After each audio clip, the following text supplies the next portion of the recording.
The scream cut through the Mississippi heat like a knife through butter. Marcus Thompson dropped the eviction notice, 48 hours to vacate, and ran. His boots hit dirt, then gravel, his heart pounding against his ribs. Not now, not today, not when he was already losing everything. He found her on County Road 47, blonde hair, wild white dress, torn blood on her hands, standing over a smoking BMW with a gun trembling in her grip. "He's coming," she whispered. "My father. He'll kill you for helping me." Marcus should have walked away, should have let the rich girl and her problems disappear down that empty road. But something in her eyes, pure terror mixed with desperate hope, made him stay. That decision would cost him everything, and save them both. Drop a comment with your city so I can see how far this story reaches. The scream wasn't like the movies. It was raw, primal, the sound of someone who'd never screamed before and didn't know how to stop. Marcus Thompson's hands were still shaking from reading the bank's final notice when he heard it. 48 hours. That's all he had left before 4 generations of Thompson blood and sweat got auctioned off to the highest bidder. He was halfway to the road before his brain caught up to his legs. County Road 47 stretched empty in both directions, heat shimmering off asphalt. The BMW sat crooked on the shoulder hood, up white smoke pouring out. A woman stood beside it, blonde 30s, designer dress, now torn at the hem, holding a small pistol, like it was a snake she couldn't drop. Blood streaked her hands. "Ma'am." Marcus slowed, hands visible, voice calm. "Ma'am, are you hurt?" She spun. Her eyes were too wide, pupils blown. "Stay back." "I'm not gonna hurt you." Marcus stopped 10 feet away. "My name's Marcus Thompson. I live right over there." He pointed to his farmhouse. "Heard you scream. Came to help." "You can't help." Her voice cracked. "Nobody can help. Why don't you put the gun down first, then we'll figure out the rest." She looked at the pistol like she'd forgotten it existed. Her hand opened. The gun clattered onto the passenger seat through the open door. "I shot the engine," she whispered. "I thought I saw someone. In the mirror. Following me. And I panicked, and I—" Her knees buckled. Marcus caught her before she hit the ground. She was lighter than she looked, trembling like a bird. Up close, he could see the makeup smeared under her eyes the way her pupils wouldn't focus. Okay. I got you." He lowered her to sit on the road's edge. "You hurt anywhere, that blood yours." "The hood. I cut my hand on the hood." She held up her palm. Deep gash across the base of her thumb, still bleeding. "Need to get that cleaned up." Marcus pulled off his bandana, wrapped it around her hand. "What's your name?" "Emma." She met his eyes for the first time. Emma Sutton. The name meant nothing to Marcus.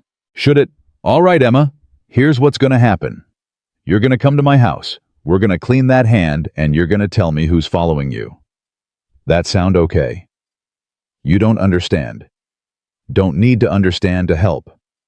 Marcus stood, offered his hand. "Come on, sun's brutal out here." She stared at his outstretched hand for 3 full seconds before taking it.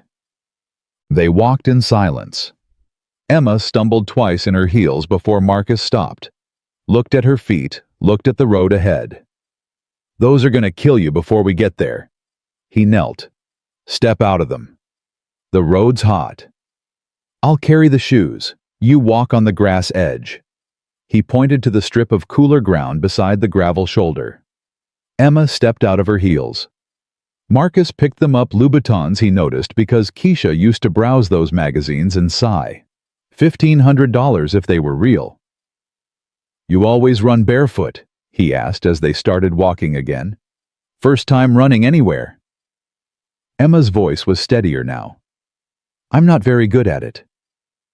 "Shooting your own engine was a pretty good distraction technique. Nobody's gonna chase a car that don't run."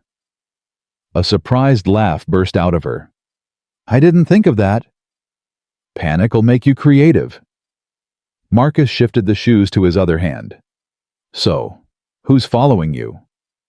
Private security. Maybe.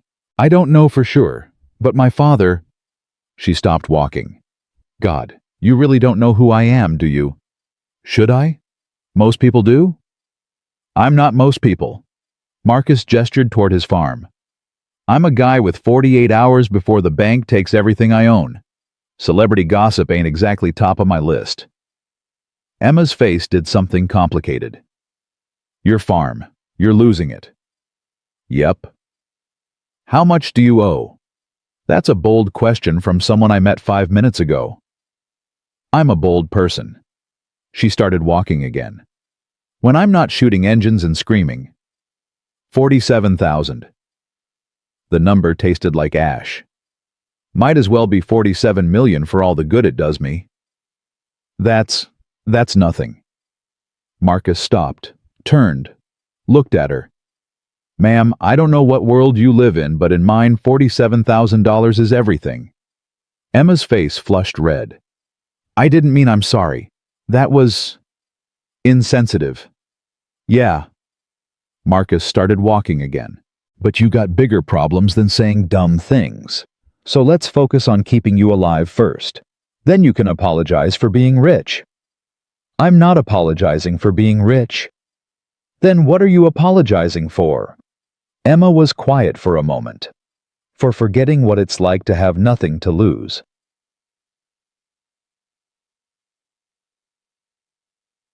The Thompson farmhouse had seen better decades. Paint-peeling porch, sagging screens, held together with duct tape and prayer. But the garden was immaculate tomatoes heavy on the vine beans climbing strings herbs in neat rows. Your wife's garden? Emma asked. Ex-wife. And no, mine. Marcus opened the screen door. Keisha hated gardening, said it was too much like work. Inside the house was clean but worn. Photos covered every wall, black faces spanning generations, all sharing the same strong jaw, the same direct gaze. Bathroom's upstairs, first door on the right, Marcus pointed. Get cleaned up. I'll find the first aid kit. When Emma came back down, Marcus had the kitchen table cleared, medical supplies, laid out a glass of sweet tea, waiting. Sit. He gestured to the chair. Let me see that hand. She unwrapped the bandana. The cut was deep, but clean, no dirt visible. Marcus poured peroxide over it. Emma hissed, but didn't pull away. You got a high pain tolerance, he observed. Ballet for 12 years. You learned to dance through anything. Why'd you quit? My mother died. I was 15. Suddenly ballet seemed...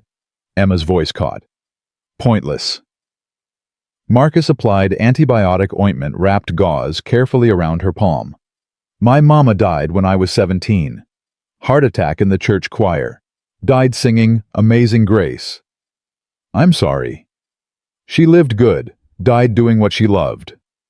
He secured the gauze with tape. Your mama, what happened?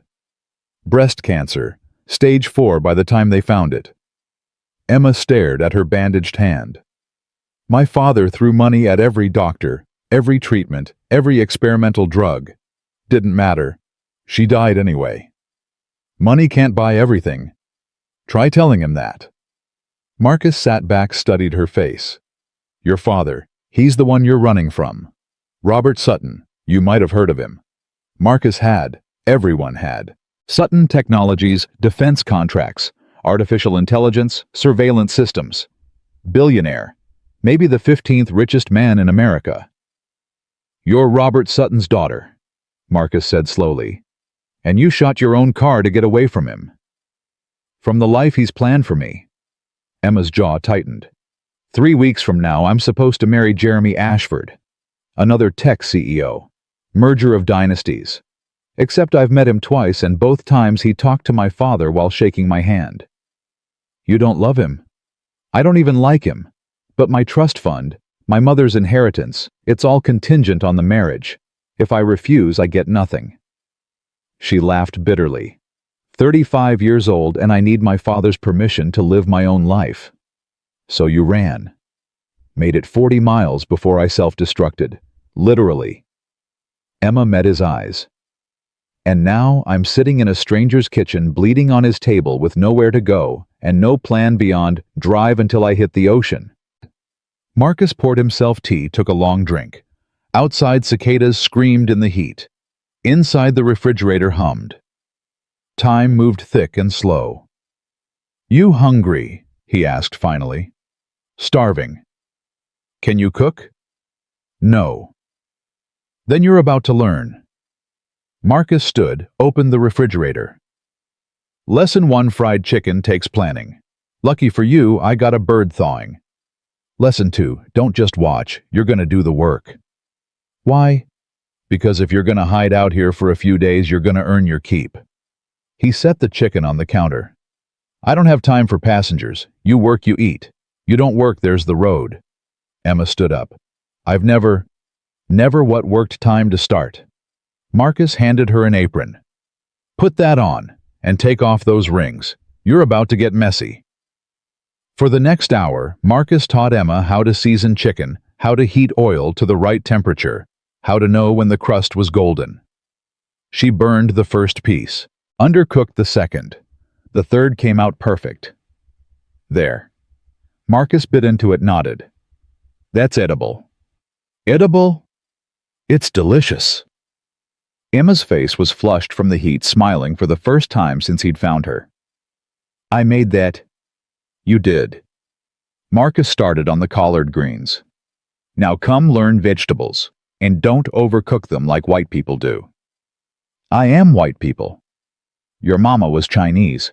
That counts for something." He handed her a knife. "Chop those onions, small dice. If you cry, cry into the sink, not the pot." They cooked together as the sun lowered.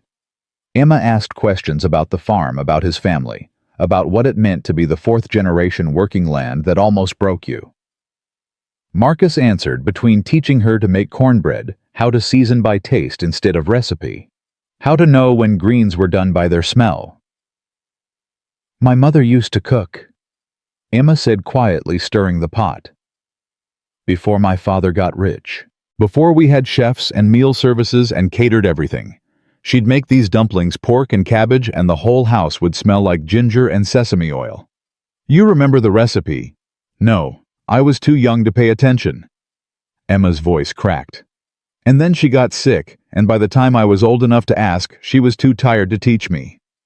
Marcus turned off the stove. "Set the table. Food's ready." They ate in the kitchen, the good plates, because Marcus's mama had taught him, you always use the good plates for guests. Emma ate like she hadn't seen food in days. 3 pieces of chicken, 2 helpings of greens, 4 squares of cornbread. "This is the best meal I've had in years," she said. "You need better restaurants." "I need a different life." Emma set down her fork. "Marcus, can I stay here just for a few days? Until I figure out what to do next." "Your daddy's gonna send people looking." "I know. They find you here, they're gonna ask questions I can't answer." "I know. And I got 48 hours before the bank comes. After that, this ain't even my house to offer." "Then let me help." Emma leaned forward. 47,000. I can write you a check right now." "No." "Why not?" "Because..." Marcus stood, paced the small kitchen. "Because I'm a black man trying to hold on to land my great-grandfather bought in 1947. You know what he went through to get this place, 20 years of saving, being turned down by every white bank in the county, finally getting approved at triple the interest rate, working himself half to death to make payments.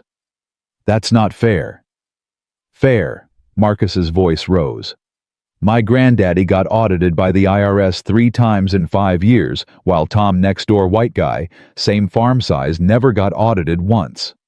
My daddy applied for an equipment loan in 1985, got turned down, watched his white neighbor get approved the same week. And me, I got charged higher insurance rates, higher interest, and when I asked why, they said risk assessment."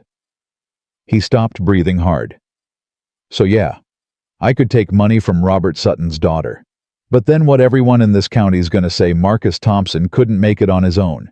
Needed a rich white woman to save him. That gonna be my legacy."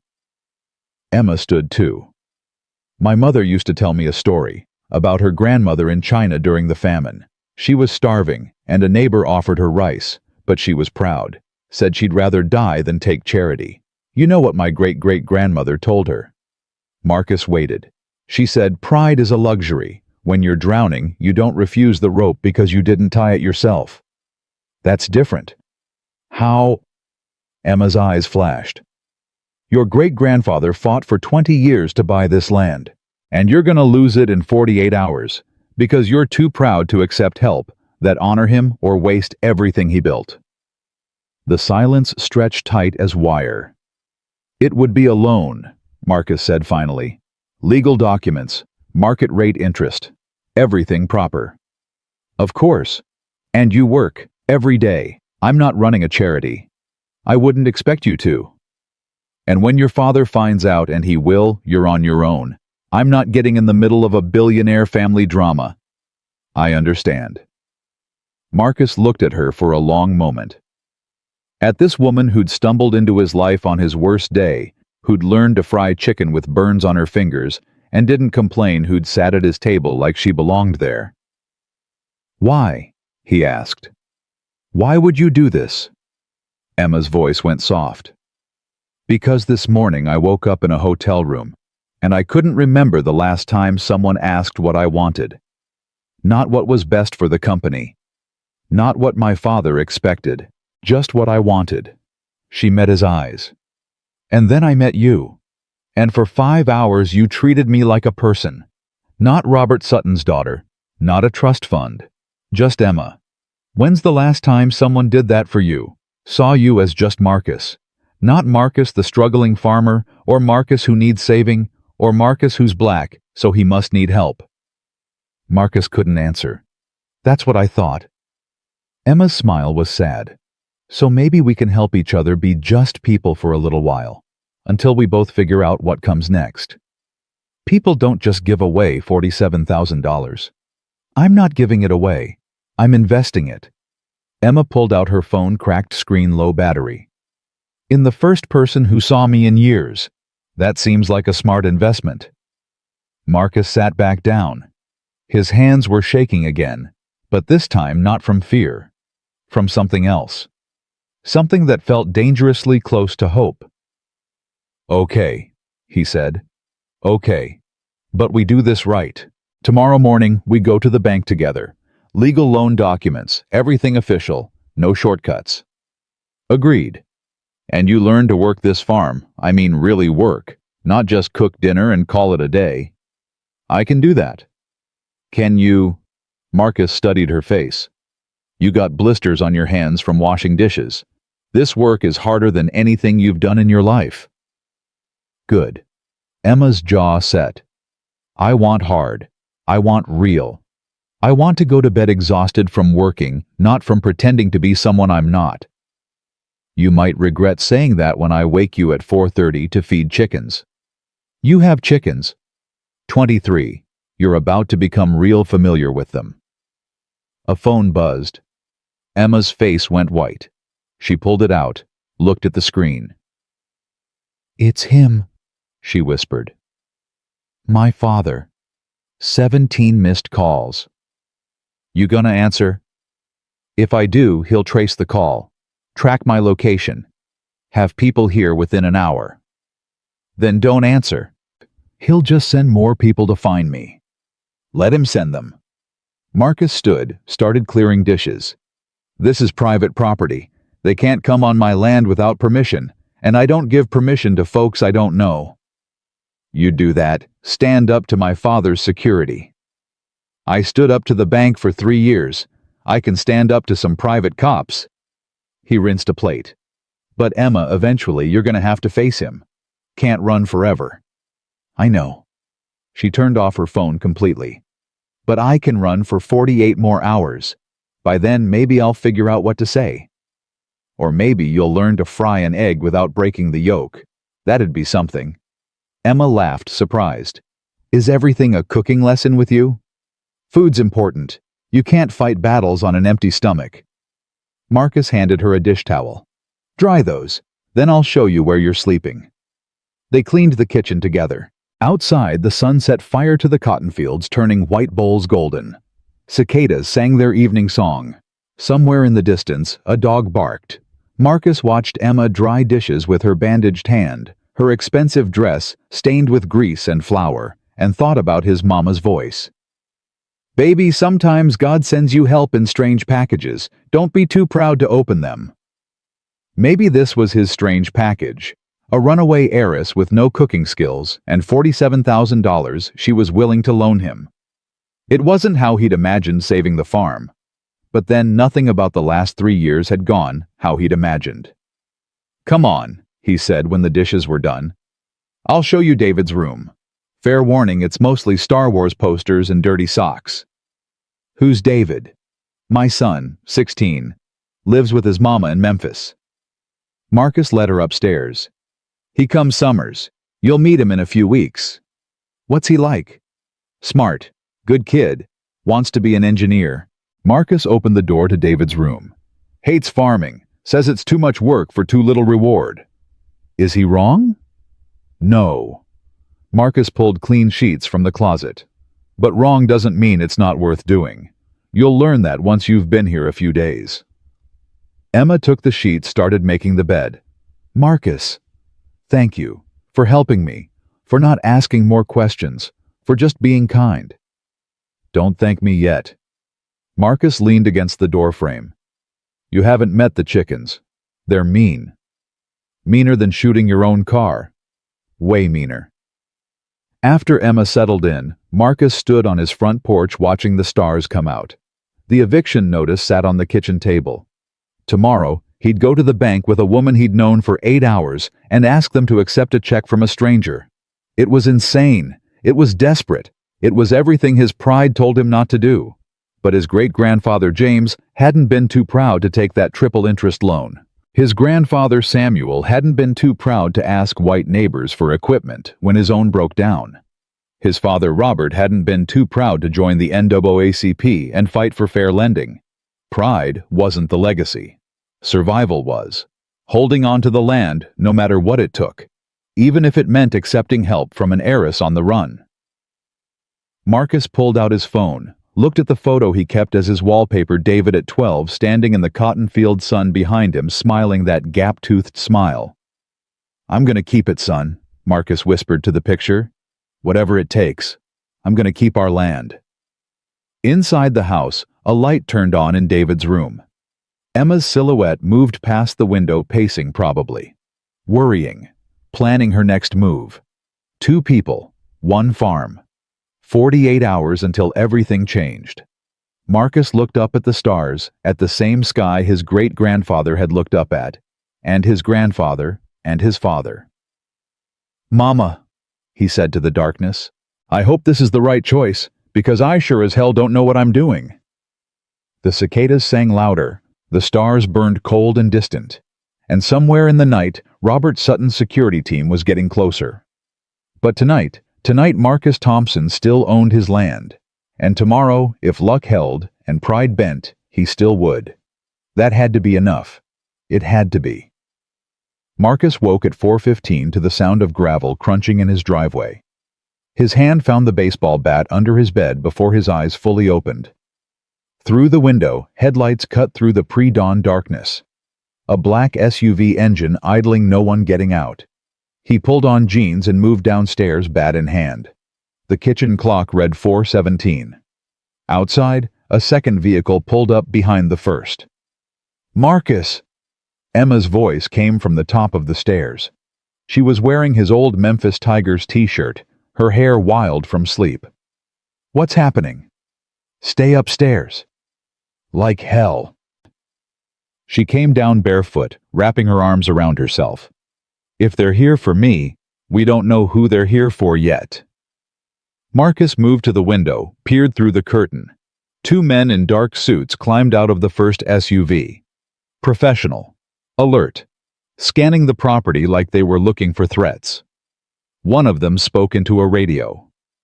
"That's corporate security," Emma whispered. "My father's people." The second SUV's doors opened. 4 more men. Same suits. Same posture. 6 of them. Marcus said. That seemed normal to you. Nothing about my father is normal. Emma's voice shook. Marcus, you should let me go out there. Tell them you didn't know who I was, that I broke down and you helped me and they'll what? Thank me politely and drive away. Marcus set down the bat, pulled out his phone. I'm calling the sheriff. No. Emma grabbed his hand. My father has connections everywhere. The sheriff, the mayor, probably the governor. You call the cops, they'll side with him. This is Mississippi, not Boston. Sheriff Hayes has known me since I was 8 years old. And how much did your family donate to his re-election campaign? Marcus's jaw tightened. Not as much as your father, I'm guessing. Exactly. Emma moved to the window. Let me talk to them, alone. I'll tell them I'm leaving voluntarily, that you had nothing to do with... A knock on the door. 3 sharp raps. Mr. Thompson. A voice smooth and professional. Mr. Marcus Thompson. My name is David Chen. I'm head of security for Sutton Technologies. We need to speak with you about Emma Sutton. Marcus looked at Emma. She nodded once, her face pale. He opened the door but didn't step back. Didn't invite them in. David Chen was 40-something Asian American with the kind of calm that came from serious training. His suit probably cost more than Marcus's truck. Mr. Thompson, I apologize for the early hour. Chen's eyes flicked past. Marcus found Emma standing in the kitchen doorway. Miss Sutton, your father is very concerned. He's asked us to escort you home. I'm not going home, Emma said. Miss Sutton. I'm 35 years old. I'm not missing. I'm not in danger. I left of my own free will. Chen's expression didn't change. Your father has filed a wellness check. He's concerned about your mental state given recent events. What recent events? Emma stepped forward. The fact that I don't want to marry a stranger, that's not a mental health crisis, that's common sense. Your car was found abandoned on a county road. You discharged a firearm. You left behind your credit cards, your identification, everything. Chen's voice stayed level. From our perspective, those are concerning behaviors. From my perspective, those are the actions of someone who wants privacy. Nevertheless, your father has asked us to bring you back to Boston. For your own safety. I'm perfectly safe here. Chen's eyes moved to Marcus. Mr. Thompson, I'm sure you're a decent man, but this situation is more complicated than you realize. Miss Sutton has been under significant stress. She's not thinking clearly. We need to get her proper care. She seems pretty clear to me, Marcus said. With respect, you don't know her medical history, her family situation, the pressures she's been under. Chen pulled out his phone, showed Marcus a photo. Emma in a hospital bed, tubes running from her arms, eyes closed. This was 3 years ago. Exhaustion, they called it. But it was more than that. Miss Sutton has struggled with anxiety, depression, panic attacks. Without her medication, without proper support. That's bullshit, Emma said. Show him the whole story, David. Tell him why I was in that hospital. Chen's mouth tightened. I was there because I worked 90-hour weeks for 6 months straight on a project my father insisted had to be done by his deadline. Emma's voice rose. I collapsed during a board meeting. They found stress fractures in my ribs from tension. My blood pressure was through the roof, and the anxiety medication my father's doctor prescribed it. Said I needed to relax more. Be less emotional. Miss Sutton, this isn't the time. No, this is exactly the time. Emma moved to stand beside Marcus. Because you're trying to make me sound unstable when really I'm the most stable I've been in years. I made a choice. To leave. To build a different life. That's not crazy. That's brave. Chen sighed.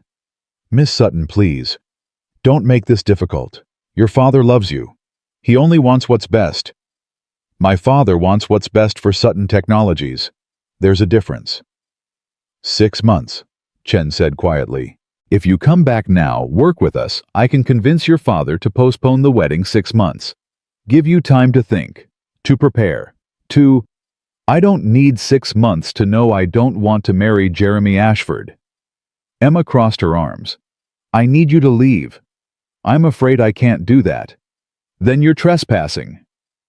Marcus stepped forward, his body between Chen and Emma. This is private property. You got no warrant, no legal authority, and the lady said no. Time for you to go. Chen studied Marcus for a long moment. Mr. Thompson, do you have any idea who you're dealing with? Yeah, a man who works for someone else, just like me. Marcus held Chen's gaze. Difference is, I know when to mind my own business. This is my business. Not anymore, not on my land. For 3 heartbeats, nobody moved. Then Chen nodded slowly. All right, we'll leave. He pulled out a business card, set it on the porch rail. But Miss Sutton, your father wants you to know something. The trust fund clause. It activates in 72 hours if you don't return. No money, no access to your mother's inheritance. Nothing. Emma's face went white. He's giving you time to reconsider, Chen continued. 3 days to come home, resume your responsibilities, honor your commitments. After that, he shrugged, you'll be on your own. Completely. I'm already on my own. Are you? Or are you hiding behind Mr. Thompson, using his kindness while you figure out your next move? Chen's voice softened. Emma, I've known you since you were 15. I drove you to your mother's funeral. I've watched you grow up. And I'm telling you, as someone who cares about you, this isn't the answer. Running never is. Maybe I'm not running. Maybe I'm finally running toward something instead of away. Chen shook his head. 72 hours. He looked at Marcus. Mr. Thompson, thank you for your hospitality. I hope you understand what you're getting involved in. I understand I'm helping someone who needs help. Don't need to understand more than that. The security team left in formation, military precise. Their taillights disappeared down the road, and the sound of engines faded into the dawn. Marcus closed the door, locked it, turned to find Emma sitting on the bottom stair, her head in her hands. 3 days, she whispered. I have 3 days before I lose everything my mother left me. How much are we talking? 20 million, give or take. Marcus sat down beside her. And your father can just take that away. It's in a trust, controlled by him until I'm 40 or until I marry someone he approves of. Those were the terms my mother agreed to before she died. Emma's voice cracked. She thought she was protecting me, making sure I'd be taken care of. She didn't know it would become a cage. Can you fight it legally? With what money? The lawyers would cost millions, years in court, and my father would make sure I never worked in tech again, never had access to any of my connections, never. She stopped. I'd have nothing, no money, no career, no life. You'd have your freedom. Is freedom worth $20 million? Marcus was quiet for a moment. My great-grandfather saved for 20 years to buy this farm. You know how much he paid? $1,800. That was everything he had, every penny. And people told him he was crazy paying that much for land that barely grew cotton, for a house that was falling apart, for a dream that would probably kill him. What did he say? He said some things can't be measured in money. Some things are worth everything you have and more. Marcus looked at her. So yeah, I think freedom's worth $20 million. But that's easy for me to say. I've never had $20 million. Emma laughed, but it came out more like a sob. I don't know what to do. Right now, we're gonna feed chickens. Then we're gonna go to the bank, save my farm, and figure out the rest later. Marcus, did you hear what I just said? I might lose everything. I heard you, and you might, but that doesn't change what needs doing today. He stood, offered his hand. Come on, chickens don't care about trust funds. Emma took his hand, let him pull her up. You're infuriating, you know that. So I've been told, get dressed, wear something you don't mind ruining. 30 minutes later, Marcus led Emma to the chicken coop, 23 birds, mostly Rhode Island Reds, scattered around a clean but aging structure. First rule, Marcus said, opening the gate. Respect the chickens. They're mean, they're fast, and they remember grudges. They're birds. They're dinosaurs in bird costumes. Don't underestimate them. He handed her a bucket of feed. Scatter it around the yard, not in piles. Spread it out so they don't fight. Emma took the bucket, started throwing feed. Immediately chickens swarmed her, pecking at her feet, her legs jumping at the bucket. Too fast, Marcus called. Slow and steady, let them settle. They're attacking me. They're hungry. There's a difference. By the time Emma finished, she had scratches on her arms, feet in her hair, and pure fury in her eyes. I hate them, she declared. They don't care. Marcus collected eggs from the nesting boxes, showed her how to check for freshness, how to handle them without breaking. This is what you wanted, right? Real work, honest living. I wanted purpose, not assault by poultry. Same thing. He handed her the egg basket. Take these inside, wash them gently, put them in the carton in the fridge. I'll get the truck ready. The First National Bank of Yazoo County occupied a brick building that had stood since 1923. Inside it smelled like old paper and anxiety. Marcus had spent more hours in this building than he wanted to remember, always asking for more time, more understanding, more mercy. Today felt different. Today he walked in with a check. Marcus Thompson. Patricia Williams looked up from her desk, her reading glasses on a chain around her neck. She'd been working at First National for 30 years, had processed his father's loans, his grandfather's loans. Please tell me you're here with good news. I'm here to pay off my debt. Marcus set the check on her desk. Emma stood beside him, her head high despite the chicken scratches on her arms. Patricia picked up the check, studied it, then looked at Emma. Her eyebrows rose. Emma Sutton, as in Sutton Technologies. Yes, ma'am. And you're loaning Marcus $47,000. Yes, ma'am. Patricia looked between them, her expression impossible to read. This is highly irregular. But legal, Emma said. I've prepared loan documents, market rate interest, 5-year repayment schedule, everything above board. She placed a folder on the desk. If you need to verify the funds... Oh, I'm verifying everything. Patricia put on her glasses, started reading. Does your father know about this? My trust fund is mine to manage as I see fit. Until you're 40 or married. Patricia glanced up. That's public information, by the way. Part of your mother's estate filing. Emma's jaw tightened, but she said nothing. Patricia read for 10 minutes while Marcus stood there, sweat gathering at his collar despite the air conditioning. Finally, she set down the papers. These documents are in order. She looked at Marcus. You understand what you're agreeing to. Market rate is 7%. Over 5 years you'll pay back $63,000.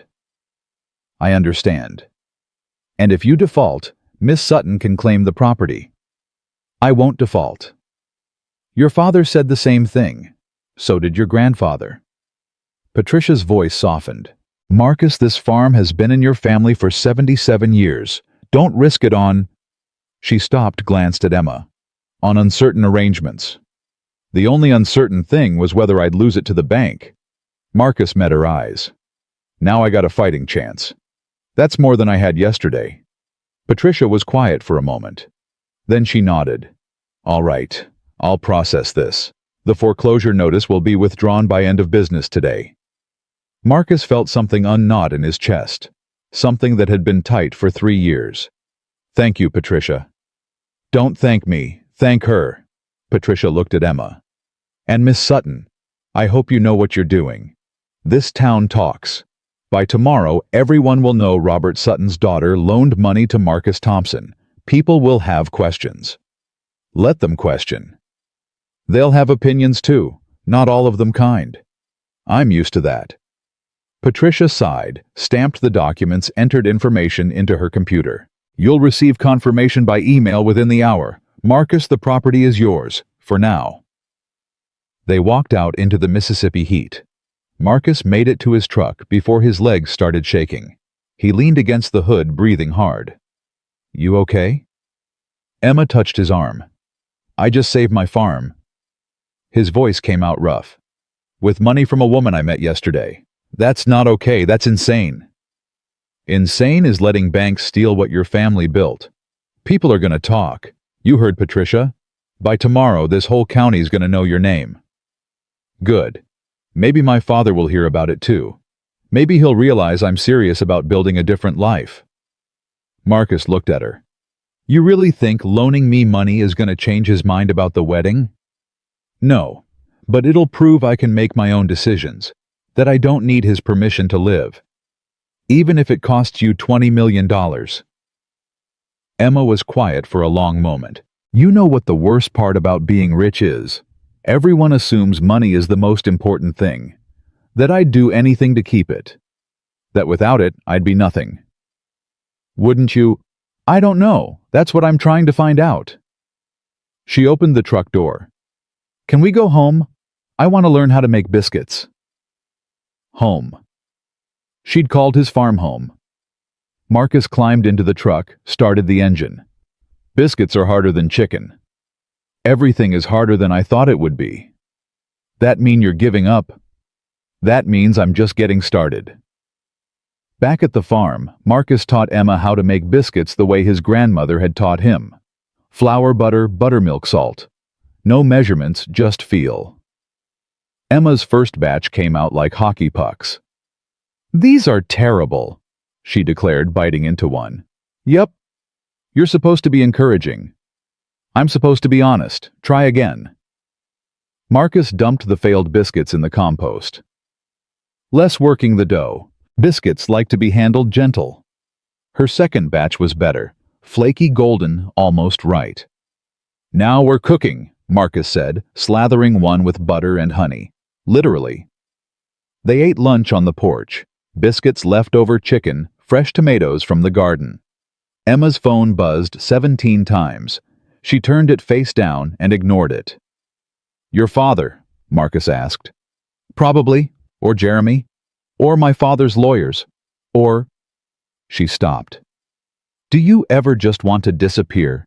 Like completely no phone, no email, no way for anyone to find you? Every time the bank called. What stopped you? This place, these fields, knowing if I left 4 generations of Thompsons would be ashamed of me. Marcus looked out at his land. Also David. Couldn't disappear on my son.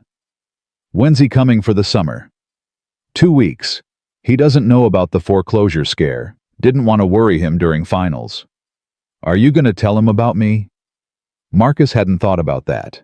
What would I tell him? Hey son, I borrowed money from a runaway heiress who's hiding from her billionaire father. Emma laughed. When you put it that way, it sounds insane. That's because it is insane. Good. I like insane. Sane hasn't been working out for me. A truck pulled into the driveway. Old blue Ford rusted wheel wells engine that knocked. Marcus recognized it immediately. That's Tom, he said, standing. My neighbor. Tom Henderson climbed out, 60-something white, wearing overalls and a John Deere cap. He'd been farming the property next door for 40 years, had helped Marcus's father through 2 bad crop seasons, had loaned Marcus equipment when his own broke down. Marcus? Tom nodded. Then he saw Emma and his eyes narrowed. Miss. Tom, this is Emma. Emma Tom Henderson. Heard you had a visitor. Tom didn't shake Emma's hand. Whole town's talking. Say she's Robert Sutton's daughter. News travels fast. Patricia Williams's sister works at the diner. She heard about the loan. By the time I got my morning coffee, everyone knew. Tom looked at Emma. That true? You're Robert Sutton's kid? Yes, sir. And you loaned Marcus money to save his farm? Yes, sir. Tom was quiet for a moment, chewing on something unsaid. Then he looked at Marcus. Can I talk to you privately? They walked toward the barn out of Emma's earshot. You out of your damn mind. Tom kept his voice low but intense. You know what people are saying, that you're taking advantage of her, that she's taking advantage of you, that this is some publicity stunt, some rich girl playing farmer. I don't care what people say. Well, you should, because they're also saying other things, about a black man and a white woman, and not all of it's polite. Tom's face was troubled. Marcus, I got nothing against her. I'm sure she's nice, but you're putting yourself in a dangerous position, socially, financially, every other way. Dangerous, Tom. I was about to lose my farm. That was dangerous. And now you owe money to Robert Sutton's daughter. You think that's safer? Tom shook his head. What happens when she changes her mind? Decides farm life ain't so fun anymore, wants her money back early. You gonna be able to pay? We signed contracts. Everything's legal. Legal don't mean safe. Not when you're dealing with billionaires. Tom put his hand on Marcus's shoulder. Look, I get it. You were desperate, but son, desperation makes us do things we regret. And this feels like something you're gonna regret. Marcus pulled away. You done. I'm trying to help you. By telling me I made a mistake, by assuming the worst. Marcus's voice rose. Emma helped me when no one else would. Not the bank, not the county, not even my friends. So yeah, maybe it's complicated. Maybe it won't work out. But at least I still have my farm. At least I get to try. Tom's face hardened. Fine. Do what you want, but don't come crying to me when this blows up in your face. He walked back to his truck, climbed in, drove away without another word. Marcus stood there, fists clenched, breathing hard. He's worried about you. Emma had appeared beside him. I heard most of that. He thinks I'm going to hurt you. He thinks everyone's going to hurt everyone. That's just Tom. He's not wrong, though. About this being complicated, about people talking. Emma's voice was quiet. Marcus, I can leave. Go back to Boston. Tell my father I've reconsidered Mary Jeremy and let you pay back the loan on your terms. No one has to know I was here. Everyone already knows you're here. Then I can minimize the damage. Say it was temporary insanity that you talked sense into me that... Stop. Marcus turned to face her. You really think running back to your father is the answer, after everything you said? I think I don't want to ruin your life because I'm too scared to face mine. You're not ruining anything, you're helping. Am I? Or am I just hiding while you take all the heat? Emma's eyes filled with tears. David Chen was right. I am using your kindness, using this place, using you. That what you think you're doing. I don't know what I'm doing. That's the problem. Marcus was quiet for a long moment. Then he said, Come with me. He led her to the south field, to an oak tree so old it had probably been there when his great-grandfather bought the land. Under the tree a simple stone marker, James Thompson, 1898 to 1970. Beside it, two more Samuel Thompson, 1925 to 1998. Robert Thompson, 1950 to 2012. 3 generations, Marcus said.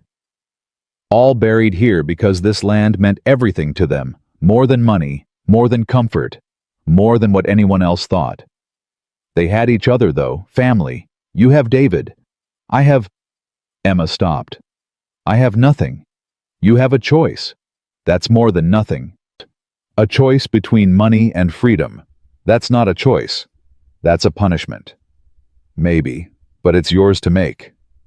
Marcus looked at the graves.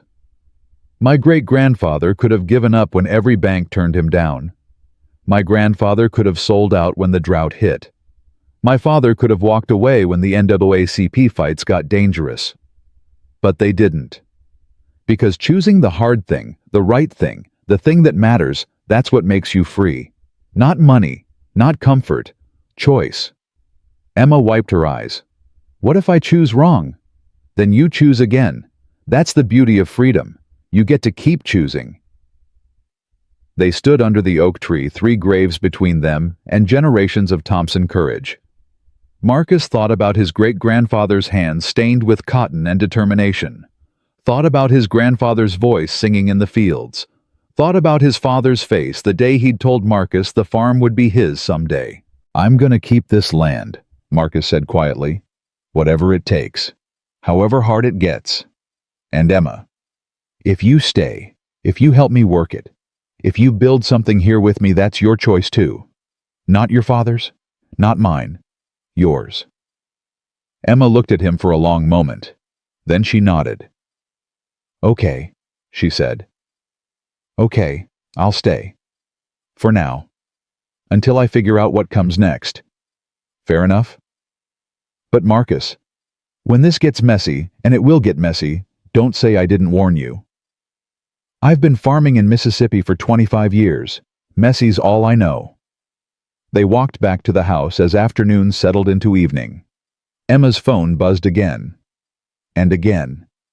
And again. 68 hours until her trust fund disappeared. 68 hours to figure out if freedom was worth everything she'd ever known. Marcus made dinner while Emma peeled potatoes. Neither of them talked about tomorrow, about the security team, about the choice getting closer with every tick of the clock. Tonight, they just cooked. Just existed. Just chose for a few more hours to be exactly where they were. And tomorrow would make its own demands. It always did. The phone call came at 2 in the morning. Marcus jerked awake to the sound of his cell buzzing on the nightstand. Unknown number. He almost didn't answer, then thought about David, about emergencies, about all the reasons people called in the middle of the night. "Hello." "Mr. Thompson, this is Robert Sutton." Marcus sat up suddenly, wide awake. The voice was calm, controlled, the kind of calm that came from wielding power so long you forgot what it felt like to ask for anything. "Mr. Sutton, I apologize for the late hour, but we need to talk about my daughter. She's sleeping. I'm sure she is. In my son's room, I believe David's room, with the Star Wars posters." Robert paused. "Yes, Mr. Thompson, I know where my daughter is. I've known since 6 hours after she left Boston. The question isn't where she is. The question is why you're harboring her." Marcus's grip tightened on the phone. "I'm not harboring anyone. Emma's an adult making her own choices. Emma is having a mental health crisis. Her therapist agrees. Her doctors agree. Everyone who knows her agrees that running away, shooting her car, hiding on a farm in Mississippi, these are not the actions of a stable person." "Seems pretty stable to me." "You've known her for 36 hours. I've known her for 35 years. I think I'm better qualified to assess her mental state." "With respect, sir, you're also the person she's running from. That might affect your assessment." The silence on the other end lasted 5 seconds. Then Robert laughed. It wasn't a pleasant sound. "I see Emma has told you her version of events. Let me give you mine." His voice hardened. "My daughter is a brilliant woman who has struggled with anxiety and depression since her mother died. She's been in therapy for 20 years. She's on medication that she left behind when she ran. And yes, I arranged a marriage to Jeremy Ashford because Jeremy understands her condition, is willing to support her, and comes from a family that can provide the resources she needs." "Sounds like you're selling livestock, not planning a wedding." "I'm protecting my daughter from making decisions that will destroy her life. Or decisions that don't fit your plans. Mr. Thompson."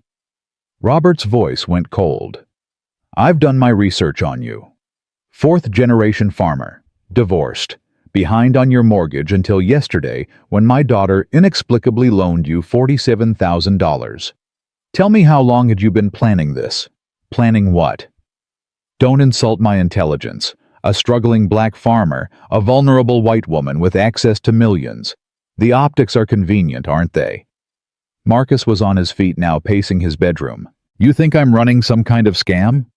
I think you saw an opportunity and took it. I don't blame you. $47,000 is a life-changing amount of money for someone in your position. But Mr. Thompson, if you think my daughter's gratitude will turn into something more, if you think you can parlay this into a longer-term arrangement." Robert stopped. "You're making a mistake, a dangerous one. I helped your daughter because she needed help, that's all. No one helps strangers for free. Everyone wants something. Robert's voice softened slightly. Look, I'm not unsympathetic to your situation. You were desperate. The bank was foreclosing. Emma appeared at the right moment with the right solution. I understand the temptation. But this needs to end. Now. Tonight. That's Emma's decision, not mine. Then let me make you an offer. $100,000. Cash. Wired to your account by morning. In exchange, you drive my daughter to the Memphis airport tomorrow, put her on my plane, and we forget this ever happened. Marcus stopped pacing. You're trying to bribe me. I'm trying to compensate you for your time and trouble, and yes, for your silence. The press would have a field day with this story. Billionaire's daughter hides on black farmer's land. The racial dynamics alone would generate weeks of coverage. I'd rather avoid that spectacle. I'm not interested in your money. Everyone's interested in money, Mr. Thompson. It's just a question of the right amount. $100,000 to walk away from a situation that will only bring you trouble. Or we can do this the hard way. Robert paused. I can have attorneys question the legitimacy of Emma's loan. Argue she wasn't in her right mind when she signed those documents. Tie up your farm in legal proceedings for years. Or I can make a phone call to First National, have them audit every loan you've ever taken, every tax return you've filed. I guarantee we'll find something irregular. We always do. You're threatening me. I'm explaining consequences. Emma has 56 hours before her trust fund clause activates. When that happens, she'll have no money, no resources, no ability to support herself. She'll come crawling back to Boston and to Jeremy, and this little adventure will be over. So you can take my money now and save everyone time and trouble. Or you can wait 56 hours and lose both the money and Emma. Your choice. Marcus sat down on the edge of his bed. His hands were shaking again. I need to think about it. You have until morning, 8 a.m. After that, the offer expires and we proceed the hard way. Robert's voice softened one more time. Mr. Thompson, I don't want to destroy you, but I will protect my daughter. From herself if necessary. Are we clear? Crystal. The line went dead. Marcus sat in the dark phone in his hand, Robert Sutton's words echoing in his head. $100,000. More than twice what Emma had loaned him. Enough to not just save the farm, but actually improve it. New equipment. Repairs. Maybe even hire help. All he had to do was betray a woman who trusted him. He got up, walked downstairs, poured himself whiskey he kept for emergencies. This qualified. Marcus. He turned. Emma stood in the kitchen doorway, wearing his t-shirt, her hair tangled from sleep. Couldn't sleep, she asked. Your father called. Her face went pale. What did he say? Marcus told her. Everything. The threats. The offer, the 56 hours ticking down. Emma sat at the kitchen table, her hands wrapped around a mug of tea Marcus had made without asking if she wanted it. She hadn't touched it. $100,000, she said finally. That's what he thinks it costs to get rid of me. He's trying to protect you, in his own twisted way. He's trying to control me. There's a difference. Emma looked up. Are you going to take it? Do you want me to? I want you to be honest. If $100,000 would change your life, if it would make everything easier, if it would... Her voice cracked. I wouldn't blame you. This isn't your fight. Then whose fight is it? Mine. It's always been mine. Emma stood up, started pacing. God, I'm so stupid. I ran away thinking I could just disappear, start over, be someone new. Like money and power and surveillance teams don't exist. Like my father would just let me go. You're not stupid. I shot my own car, Marcus. That's pretty stupid. You were scared. I'm still scared. She stopped pacing, faced him. But now I'm scared for you too. Because my father doesn't make empty threats. If you don't take his money, he will destroy you, your farm, your reputation, everything. Let him try. You don't mean that. Don't I? Marcus set down his whiskey. Emma, your father called me at 2 in the morning to threaten me. Know what that tells me? It tells me he's scared. Actually, scared. Because if he wasn't, he'd just wait 56 hours and let the money run out. But he's offering me bribes, making threats, calling in the middle of the night. That's not confidence. That's fear. Fear of what? Fear that you might actually do it, actually walk away, actually choose freedom over his money. Marcus leaned forward. And Emma, that scares the hell out of him, because if you can do it, if you can prove you don't need him, then he loses all his power over you, forever. Emma sat back down slowly. You really think that's what this is about? I think powerful people don't threaten unless they're losing control. And your father's losing control of you. So what do? We wait 56 hours, see what happens. And if the trust fund disappears, if I lose everything, then you lose everything. But you'll still have your choice. That's more than you had 3 days ago. Emma reached across the table, took his hand. Marcus, I can't ask you to risk your farm for my family drama. You're not asking. I'm choosing. He squeezed her hand once, then let go. Now go back to bed. We got chickens to feed in 3 hours, and they don't care about billionaire fathers or trust funds. Emma laughed, wiped her eyes. You and those damn chickens. They're character building. They're demons with feathers. Same thing. After Emma went upstairs, Marcus sat at his kitchen table and watched the sun come up. At 7:55, his phone rang. Unknown number. He let it go to voicemail. At 8:30 it rang again. This time he answered. Mr. Thompson. Robert Sutton's voice. I didn't receive your confirmation. Should I assume you're declining my offer? You should assume I'm thinking about it. There's nothing to think about. Either you take the money or you don't. See, that's where you're wrong. There's a lot to think about. Like what kind of man takes money to betray someone who trusted him? What that says about his character, his integrity, his worth. Marcus paused. My great-grandfather was offered triple his asking price for this farm in 1952. White developer wanted to put in a shopping center. Would have made him rich. You know what he said? I'm sure you're about to tell me. He said some things can't be sold at any price. Some things you hold on to because losing them would mean losing yourself. Marcus looked out the window at his land, at the fields his family had worked for 77 years. So no, Mr. Sutton. I'm not taking your money. I'm not putting Emma on a plane. I'm not helping you force your daughter into a life she doesn't want. Silence.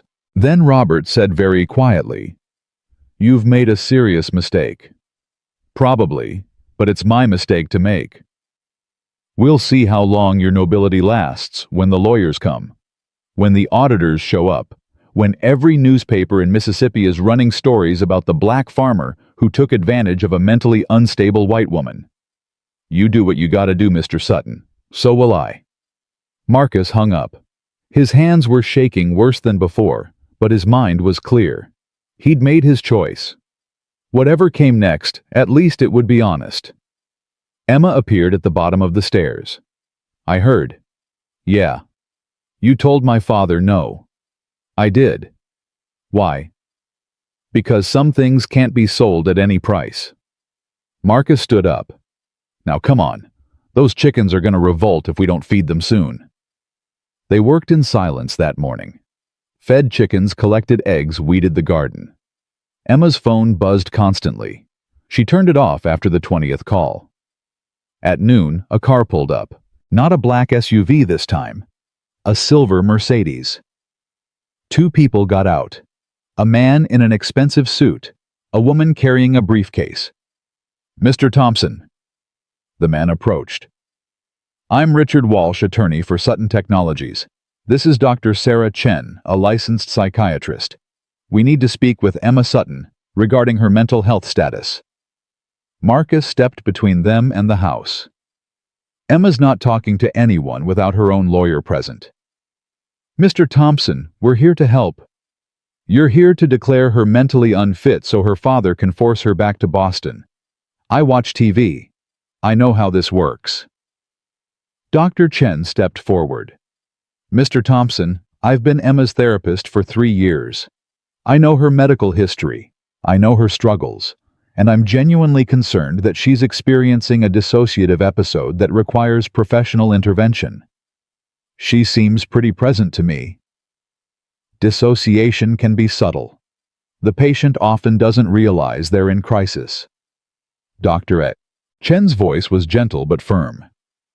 Emma left behind her medication, her support system, her routine. These are classic warning signs of an escalating mental health emergency. Or they're signs of someone finally taking control of their life. Mr. Thompson, with respect, you're not qualified to make that assessment. Neither are you. Not without talking to her. And she's not talking to you without representation. The lawyer Walsh pulled out papers. We have a court order for a psychiatric evaluation, issued this morning by a judge in Boston. It requires Emma Sutton to submit to examination by a qualified professional within 24 hours. A Boston judge has no jurisdiction in Mississippi. Actually, we've filed for recognition of the order in Yazoo County. Judge Morrison signed off at 9 a.m. Walsh handed Marcus the documents. This is legal, Mr. Thompson. If Emma doesn't comply voluntarily, we're authorized to involve local law enforcement. Marcus looked at the papers. They looked official. They looked real. I need to make a call, he said. He pulled out his phone, dialed a number he hadn't called in years. Keisha, it's Marcus. I need help. Legal help. Right now. 20 minutes later, Emma sat at the kitchen table across from Dr. Chen, while Walsh and Marcus's ex-wife, Keisha, now a paralegal at a Memphis law firm, argued over the validity of the court order in the front yard. Emma. Dr. Chen's voice was soft. I'm not here to force you to do anything. I just want to make sure you're okay. I'm fine. Are you? Because 3 days ago you shot your car, abandoned your belongings, and disappeared without telling anyone where you were going. That doesn't sound fine. It sounds like someone making a choice. Or someone in crisis. Dr. Chen leaned forward. Emma, I know you've struggled with anxiety, with depression, with feeling trapped, and I know your father can be, she paused, controlling. But running away isn't the answer. What is the answer? Marrying Jeremy, living in Boston, spending the rest of my life as my father's puppet. The answer is processing your feelings in a healthy way, working through your trauma, building a support system that helps you make clear, rational decisions. I am making clear, rational decisions. Are you? Or are you reacting to fear? Dr. Chen pulled out a prescription bottle. You left without your medication. You've missed 4 doses. That alone could be triggering anxiety, paranoia, impulsive behavior. Emma stared at the bottle. I don't need those pills. I never did. Your prescription history suggests otherwise. My prescription history is my father's doctor prescribing me drugs to make me more compliant, more manageable, less emotional. Emma's voice rose. You want to know why I'm anxious, Dr. Chen? Why I'm depressed? Because I've spent 20 years being told I'm broken when really I was just trapped. Emma. No, you don't get to come here to this place where I finally feel like I can breathe and tell me I'm having a mental health crisis. The crisis was Boston. The crisis was the life my father built around me like a prison. This, Emma gestured around the kitchen. This is me getting healthy. Dr. Chen was quiet for a moment. Then she said, The Emma I know has a master's degree from MIT, speaks 4 languages, runs half marathons. That Emma didn't shoot her own car and hide on a farm. That Emma was suffocating. This Emma is learning to live. By cooking meals and feeding chickens. By choosing, every day, every moment, choosing what I do, where I go, who I am. That's not a crisis, Dr. Chen. That's recovery. Outside, voices rose, Keisha's voice sharp and angry, cutting through Walsh's legal jargon. This order is garbage and you know it. A Boston judge declaring a Mississippi resident mentally unfit without examination, without local counsel, without due process. Judge Morrison's gonna throw this out the second I file an emergency motion. Miss Thompson. It's Miss Johnson now. And I may just be a paralegal, but I know enough to recognize a railroad job when I see one. You're trying to force a competent adult into a psychiatric hold based on what she left Boston. She made a loan. She's staying with a friend. None of that's illegal or evidence of incompetence. She shot a firearm in public.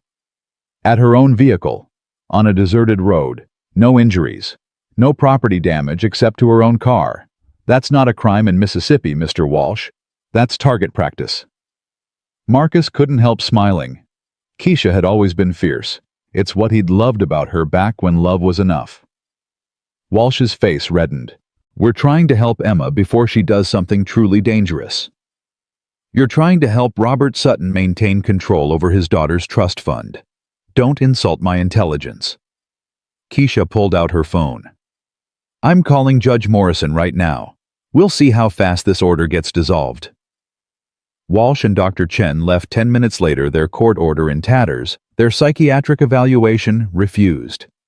Emma watched from the window as they drove away. Your ex-wife is terrifying, she said. Yep. Marcus handed her a glass of water. She's also expensive. That consultation's gonna cost me. I'll pay. No. This one's on me. He sat down beside her. Emma, they're not gonna stop. Your father's gonna keep sending lawyers, doctors, whoever he thinks will work. I know. And in 53 hours, your trust fund disappears. When that happens, you'll have nothing. No safety net. No backup plan. No. I know, Emma said again. Marcus, I know what I'm losing. Every time I look at my phone, every time I see another call from my father, I know exactly what I'm giving up. $20 million. My career, my connections, everything. Then why are you still here? Emma was quiet for a long moment. When my mother was dying, she made me promise something. She said, Emma, don't spend your life living for other people. Don't let fear make your choices. Be brave enough to want what you want, even if it costs you everything. Emma wiped her eyes. I was 15. I didn't understand what she meant, but I do now. She knew. She knew my father would try to control me, would use money, fear, obligation. She was trying to tell me to choose myself, even if it hurt. She sounds like she was a wise woman. She was, and I'm tired of disappointing her. Emma stood up. So yeah, in 53 hours I lose everything. But maybe that's what I need to lose. Maybe I need to prove to myself that I can survive without it, that I'm more than my father's money. And if you can't survive without it, then I'll figure it out, the way everyone else does. Emma smiled. Now I believe you promised to teach me how to drive a tractor today. You sure tractors harder than chickens. Good. I'm tired of easy. They spent the afternoon in the fields. Marcus taught Emma how to work the clutch, how to feel the tractor's power, how to drive straight rows without wandering. She stalled out 6 times, nearly hit the fence twice, and spent 20 minutes stuck in a ditch, but she didn't quit. This is impossible, she said, finally getting the tractor back to the barn. Nah, just difficult. There's a difference. What's the difference? Impossible means you can't do it. Difficult means you haven't done it yet. Marcus climbed down from the tractor.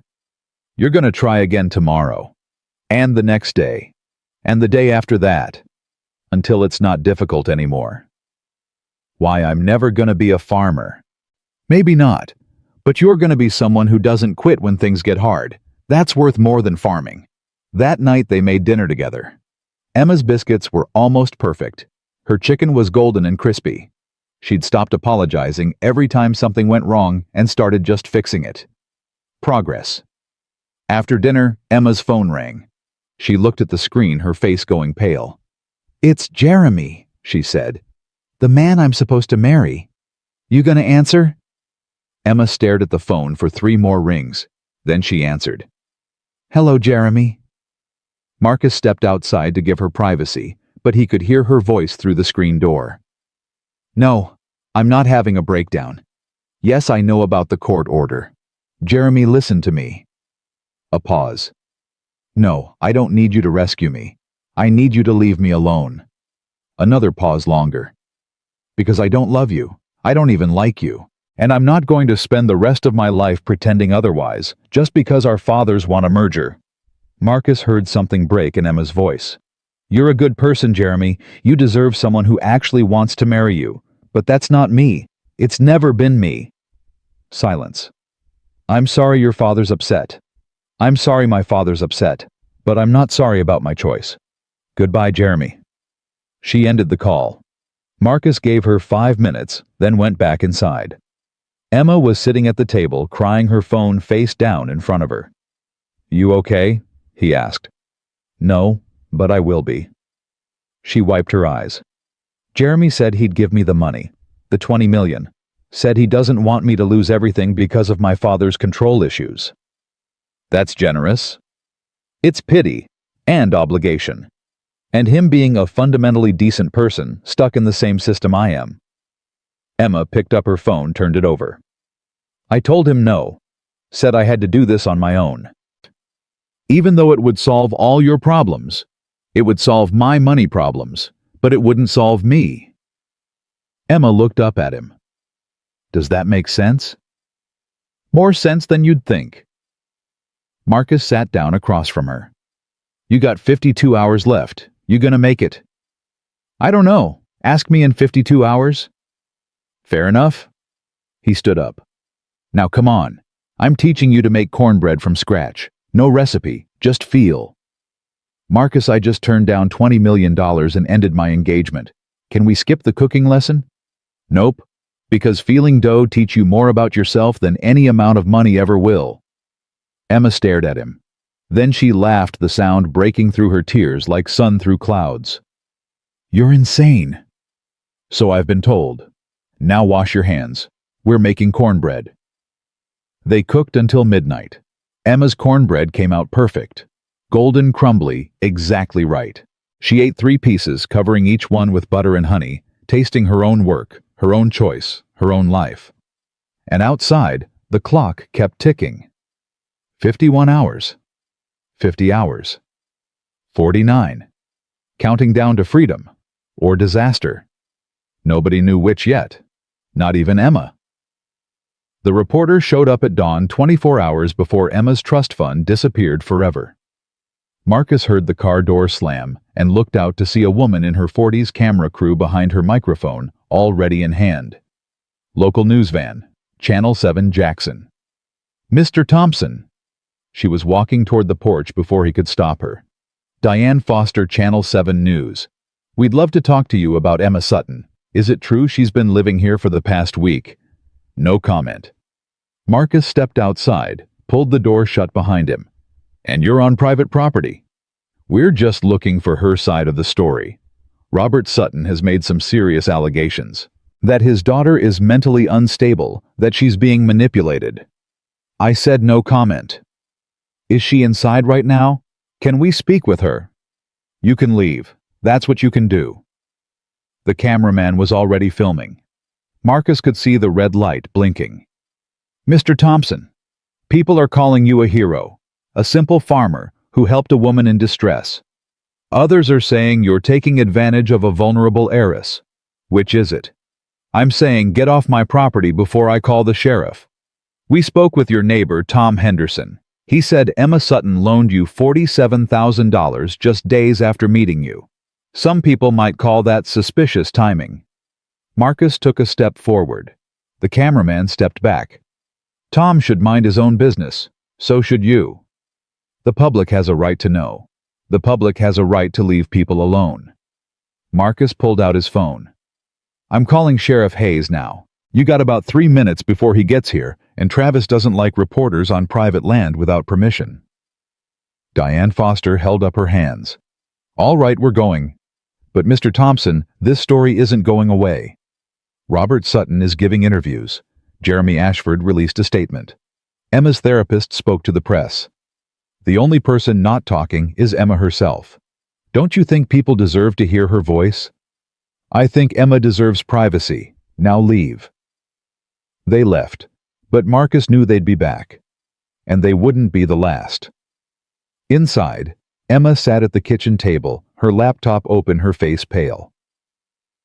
I'm trending on Twitter, she said quietly. Number 3 in the country. #FreeEmma versus #SaveEmma. People I've never met are arguing about whether I'm brave or crazy. Marcus looked over her shoulder. The screen was full of posts, thousands of them, everyone with an opinion about Emma's life. Some people are saying you're kidnapping me. Emma continued scrolling. That you're holding me hostage for ransom. Others are saying I'm a spoiled rich girl playing poor for attention. And my father... She clicked on a video. My father gave an interview to Good Morning America. She pressed play. Robert Sutton sat in an expensive suit, his face perfectly composed, his voice measured and sad. Emma is my only child, he said to the interviewer. Since her mother died, she struggled. Depression, anxiety, difficulty maintaining relationships. I've done everything I can to help her. The best doctors, the best care. And yes, I arranged her engagement to Jeremy Ashford, because Jeremy understands her needs, is patient with her episodes, and comes from a family equipped to support someone with her challenges. Some people are saying you're trying to control her, the interviewer said. I'm trying to protect her.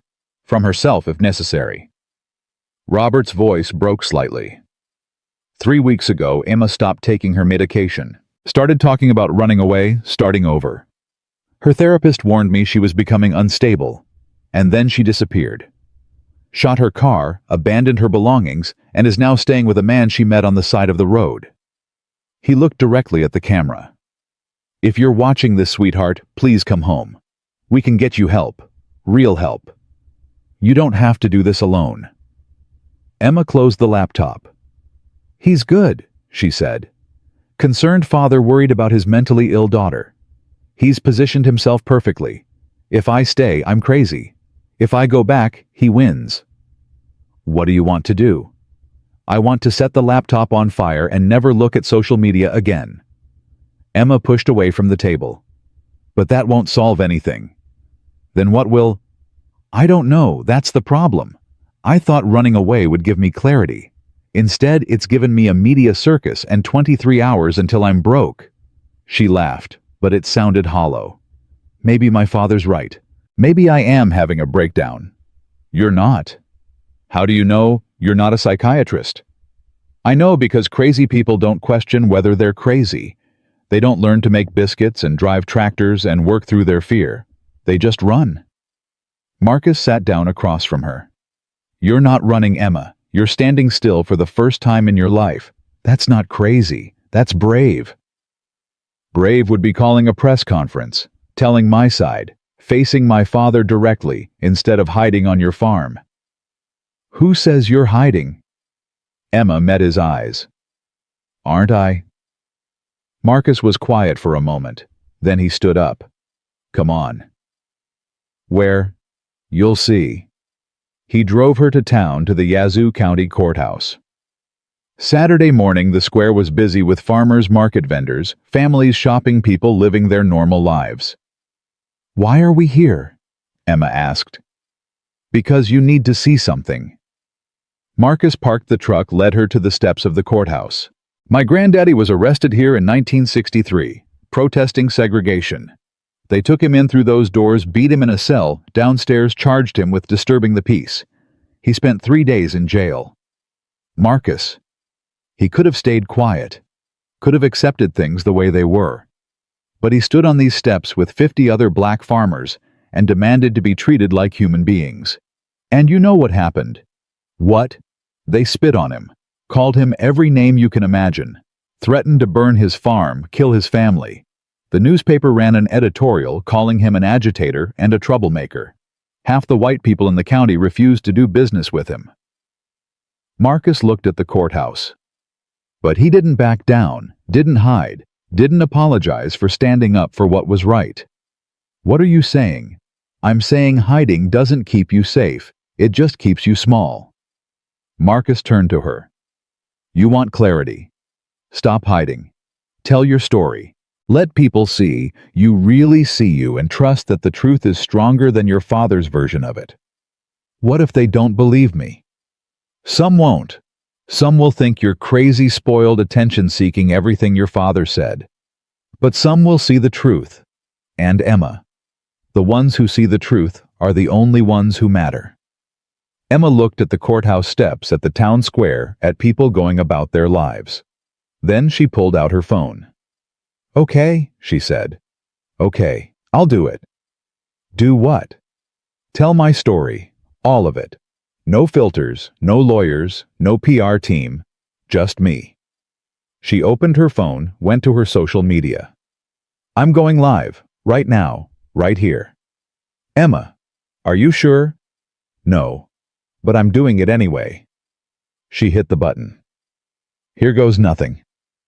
The live video started. Within seconds, viewers started joining.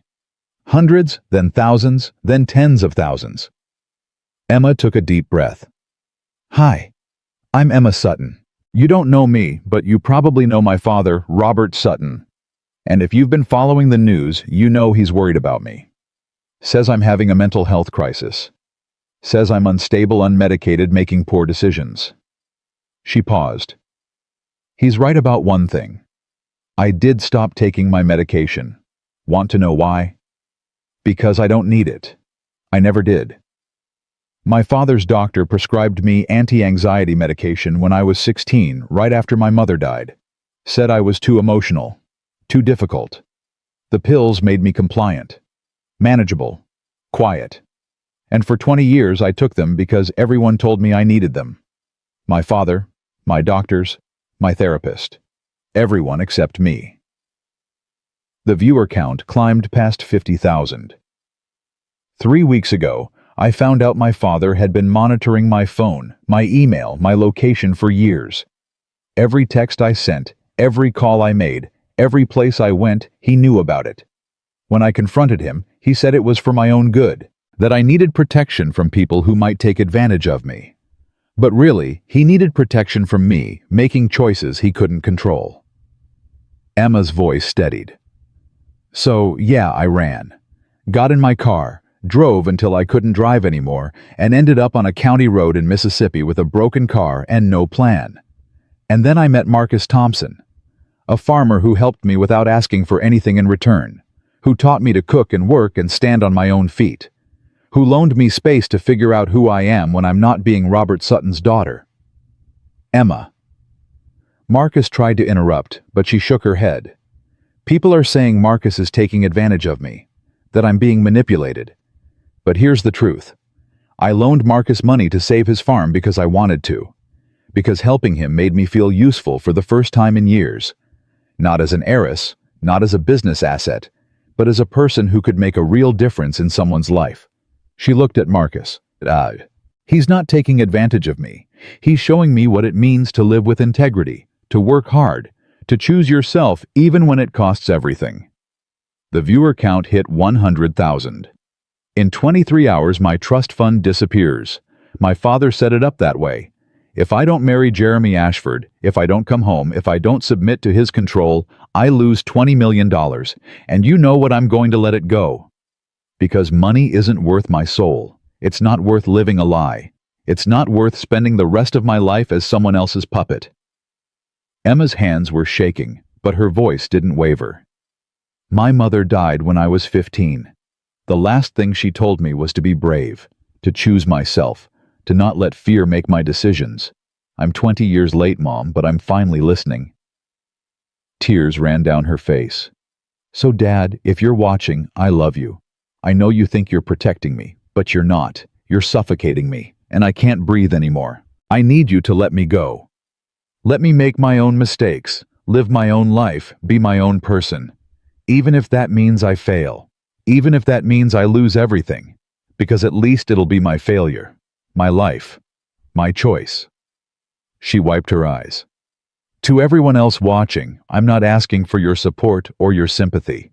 I'm just asking you to understand that sometimes the bravest thing you can do is walk away from everything you know. Sometimes freedom costs everything, and sometimes that's exactly what it's worth. Emma ended the video. Her phone immediately exploded with notifications. Comments, shares, news outlets requesting interviews. The video had been viewed 200,000 times in 5 minutes. Did I just make everything worse? Emma asked. I don't know, Marcus said honestly. But you told the truth. That's got to count for something. Emma's phone rang. Unknown number. She answered. Miss Sutton, this is Amanda Chen from the New York Times. We'd love to do a full interview. Emma hung up. It rang again. CNN, then NBC, then BBC. Turn it off, Marcus said. You said what you needed to say. Let them figure out the rest. Emma powered down her phone. For a moment they stood on the courthouse steps in silence. Then someone started clapping. They turned. A woman in her 60s, black, wearing a church dress, was applauding. Then another person joined in, and another. Within seconds, a small crowd had gathered, people clapping, some crying. You did good, honey, the older woman said. Real good. Takes courage to stand up to family like that. Thank you, Emma whispered. My daughter went through something similar, another woman said. Not with money, but with control. Her husband tried to make all her decisions. Took her years to leave. Watching you just now, she stopped, overcome. You're helping more people than you know. But not everyone was supportive. A man in a MAGA hat shouted from across the street, Go back to Boston. We don't want your liberal drama here. She should honor her father, another voice called. Ungrateful rich girl. Marcus stepped in front of Emma. Time to go. They made it back to the truck as more people gathered.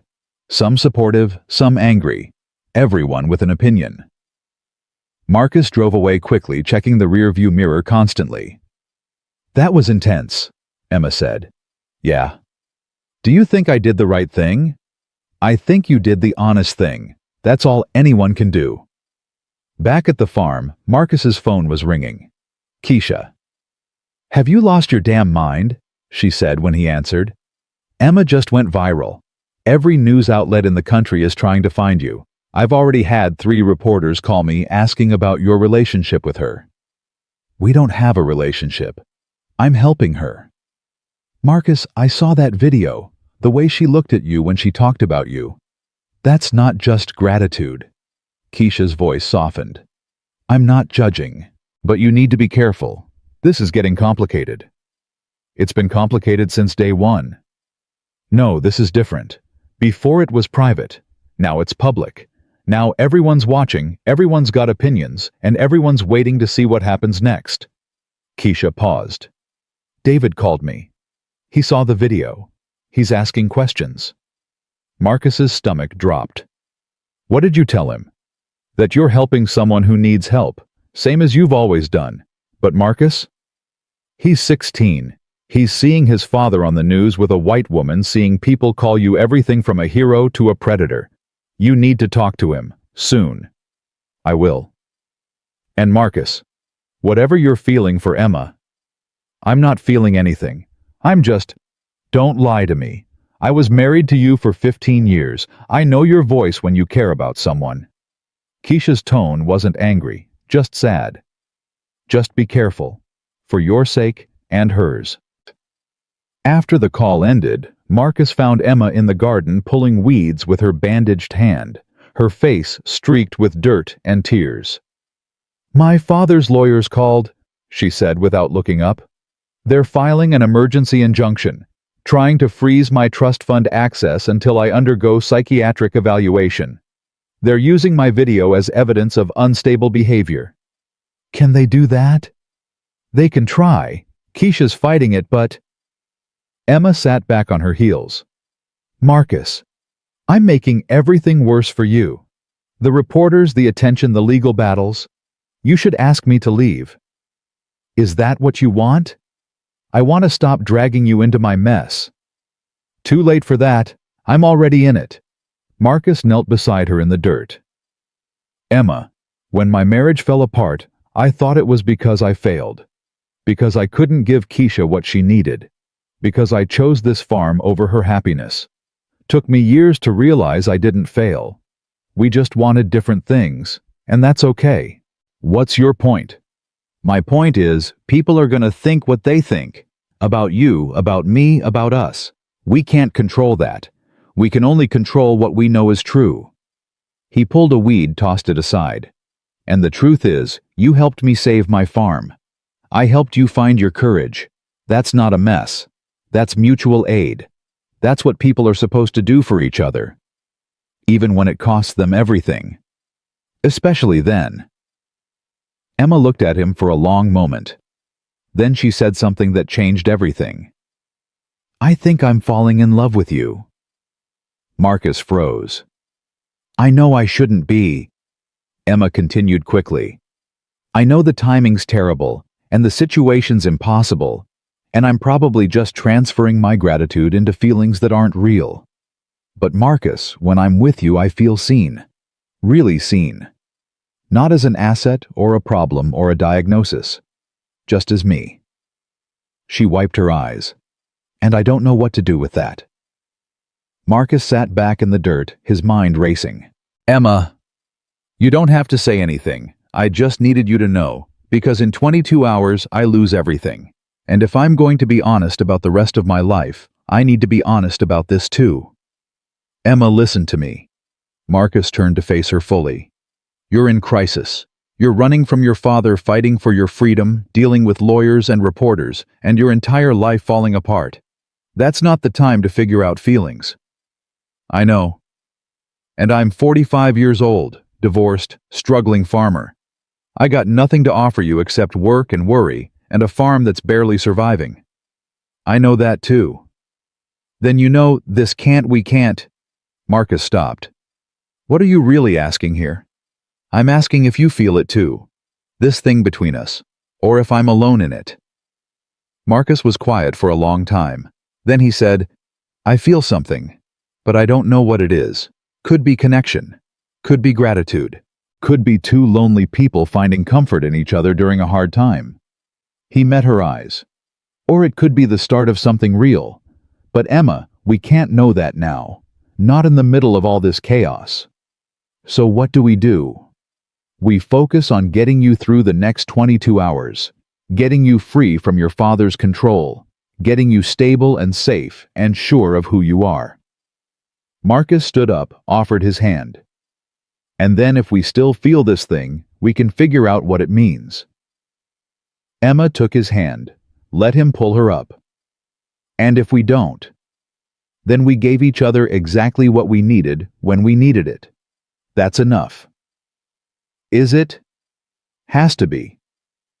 They went inside, washed their hands, started making dinner. But everything felt different now. Every glance carried weight. Every accidental touch lasted too long. The air between them was charged with possibility and fear and questions neither of them could answer yet. Emma's phone, powered back on, buzzed constantly. More interview requests, more comments, more people with opinions about her life, and one text from a number she didn't recognize. Emma, this is your Aunt Susan, your mother's sister. I saw your video. I'm in Jackson. Can I come see you? I have something you need to know about your mother's trust. Something your father never told you. Emma showed Marcus the text. Your mother had a sister. Yeah. They had a falling out before Mom died. Something about the wedding about my father. I haven't seen Susan in 20 years. Emma stared at the message. Should I respond? That's your call. What if it's a trick? What if my father sent her to? Then you'll figure it out. But Emma, if she has information about your trust, about your mother's wishes, don't you want to know? Emma typed a response. I'm in Yazoo County. I'll text you the address. Susan Chen arrived 3 hours later, driving a Honda Civic with Tennessee plates. She was in her 60s, shorter than Emma remembered, her black hair streaked with gray. but her eyes were the same as Emma's mother, kind and fierce all at once. "Emma." Susan got out of the car slowly. "You look so much like Margaret." "Aunt Susan?" Emma stepped forward, unsure. "Thank you for coming." "Thank you for finally standing up to that bastard you call a father." Susan pulled Emma into a hug. "Your mother would be so proud." They went inside. Susan shook Marcus's hand firmly. "Marcus Thompson, I've heard about you, from the news and from my niece's phone call." She smiled. "Thank you for protecting her." "I'm just providing space. Emma's protecting herself." "Modest and honest. I see why she likes you." Susan sat at the kitchen table, pulled out a folder. "Emma, what do you know about your mother's will?" "That she left everything in trust until I'm 40 or married. That my father controls it. That if I don't marry Jeremy, I lose it." "That's what your father told you. It's not the whole truth." Susan opened the folder. "Your mother came to me 3 months before she died. She was terrified. Said she'd made a mistake putting Robert in control of the trust. Said he was changing, becoming controlling, possessive. She wanted to modify the will, but she was too sick, too weak. So she gave me this." Susan pulled out a letter yellowed with age, sealed in plastic. "It's from your mother. To you. She made me promise to give it to you if you ever tried to leave your father. If you ever chose freedom over his money." Susan handed Emma the letter. She knew. Even dying, she knew what he'd become. Emma's hands shook as she took the letter. "There's more," Susan said. "Your mother didn't just leave you money. She left you 3 properties. In your name alone, not in trust. They've been generating rental income for 20 years. Income your father has been collecting and hiding from you." "How much?" "About $400,000, plus the properties themselves worth roughly $2 million. Susan pulled out more documents.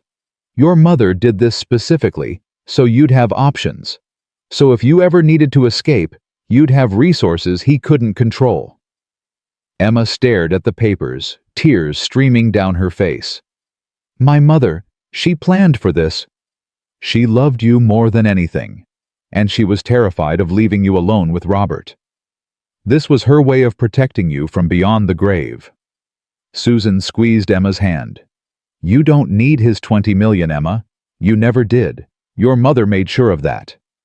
Marcus excused himself, giving them privacy. He went outside, stood on the porch, and watched the sun set over his fields. 21 hours until Emma's deadline. But maybe the deadline didn't matter anymore. Maybe Emma's mother had given her freedom years ago. Had just been waiting for Emma to be brave enough to claim it. Inside, he could hear Emma crying. Susan comforting her 2 women, honoring the memory of a third who'd loved her daughter enough to plan for the worst. Marcus thought about his own mother, about her voice telling him to help people who needed it. Both their mothers had known, had understood, had prepared their children for battles they wouldn't live to see. And now here they were, Emma and Marcus, 2 people trying to honor the dead by living fully, trying to be brave enough to want what they wanted, even if it cost everything, even if no one understood, even if tomorrow brought disaster.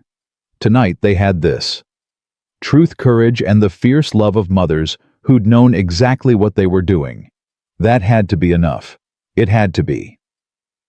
Emma read her mother's letter 3 times before she could speak. The handwriting was shaky, weakened by chemotherapy, but the words were crystal clear. Margaret Chen had known exactly what she was doing when she'd hidden those properties, saved that money, prepared for the day her daughter would need to escape. "She wrote this 2 weeks before she died," Emma whispered. "She was in so much pain she could barely hold a pen, and she was thinking about me. About protecting me from him." Susan wiped her own eyes. "Your mother loved you fiercely, and she knew Robert better than he ever realized. She saw how he controlled every detail of their life together, how he monitored her movements, managed her friendships. She thought marriage would change him. It didn't. It made him worse. Why didn't you tell me this before? 20 years, Aunt Susan. 20 years I could have... Your mother made me promise to wait. She said if you came to me before you were ready, before you'd hit bottom, and decided to fight, the information wouldn't help. It would just be more pressure, more expectation. Susan reached across the table. She wanted you to choose freedom first, then find out you had the means to keep it. Marcus came back inside carrying firewood neither of them needed, an excuse to check on Emma without intruding. She looked up at him, her face transformed. "I have money," she said.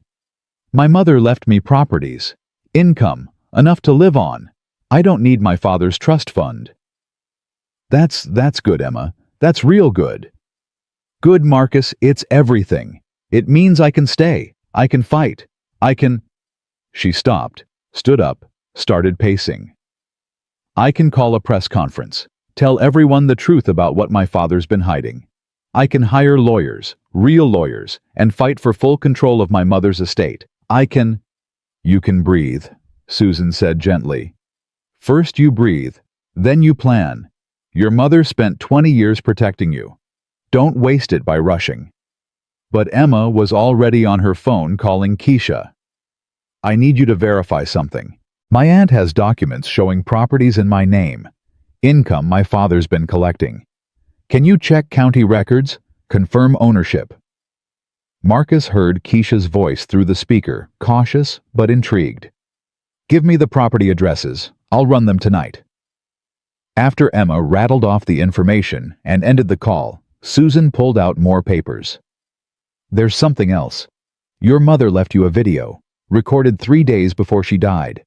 I've kept it safe all these years." Susan handed Emma a USB drive. "She wanted you to hear her voice, her real wishes, not filtered through your father's version of who she was." Emma held the drive like it might shatter.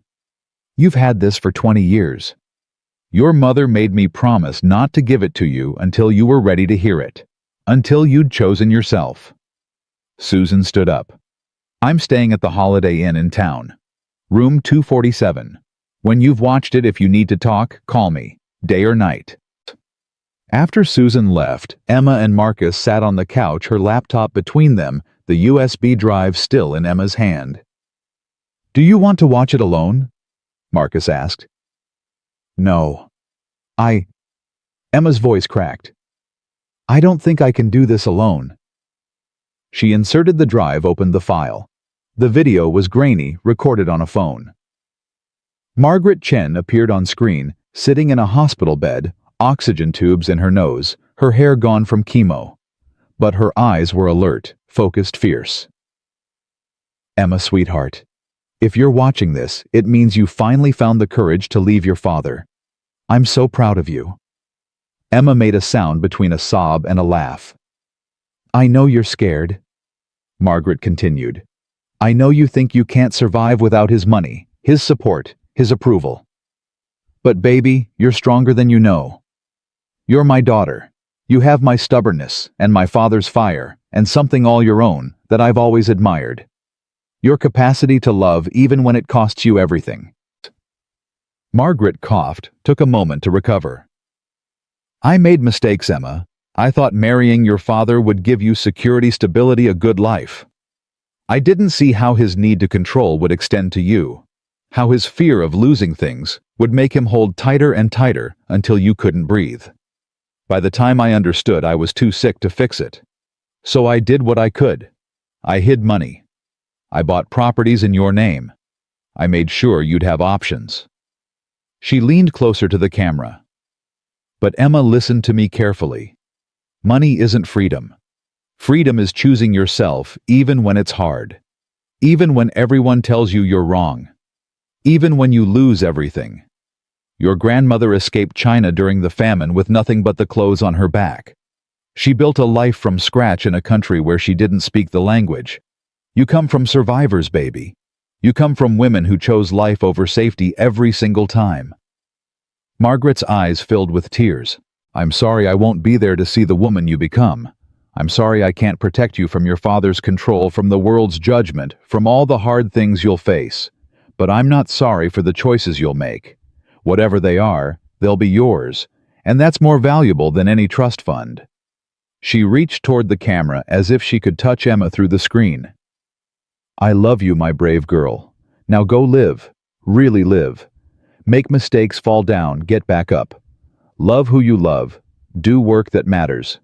Build a life that's yours and yours alone. And Emma, when it gets hard, when you doubt yourself, remember this. Your mother believed in you, completely, forever. Now, believe in yourself. The video ended.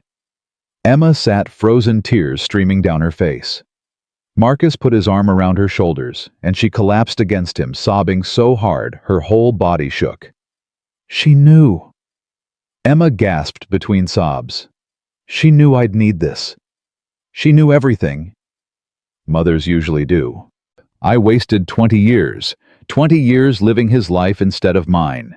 20 years she gave me the tools to escape, and I was too scared to use them. You weren't ready yet. Your mama said that herself. You had to choose first. Marcus held her while she cried. And now you have. They sat like that for a long time, the laptop screen gone dark, the weight of Margaret Chen's love filling the room. Finally, Emma sat up, wiped her eyes. I need to call my father. You sure? He needs to know I found out, about the properties, the money, everything he's been hiding. Emma picked up her phone. And he needs to hear it from me. She dialed. Robert Sutton answered on the first ring. Emma, please tell me you've come to your senses. I have. Just not the way you hoped. Emma's voice was steady. I know about the properties, Dad. The ones Mom left me. The ones you've been collecting rent on for 20 years. Silence. I know you've been stealing from me, hiding my mother's wishes, using her trust as a weapon to control me. Emma, you don't understand. No, you don't understand. I have lawyers now. Real ones, not your people. And they're filing paperwork tomorrow morning to freeze all rental income, transfer full ownership to me, and investigate every penny you've taken. Emma stood up, started pacing. You have two choices.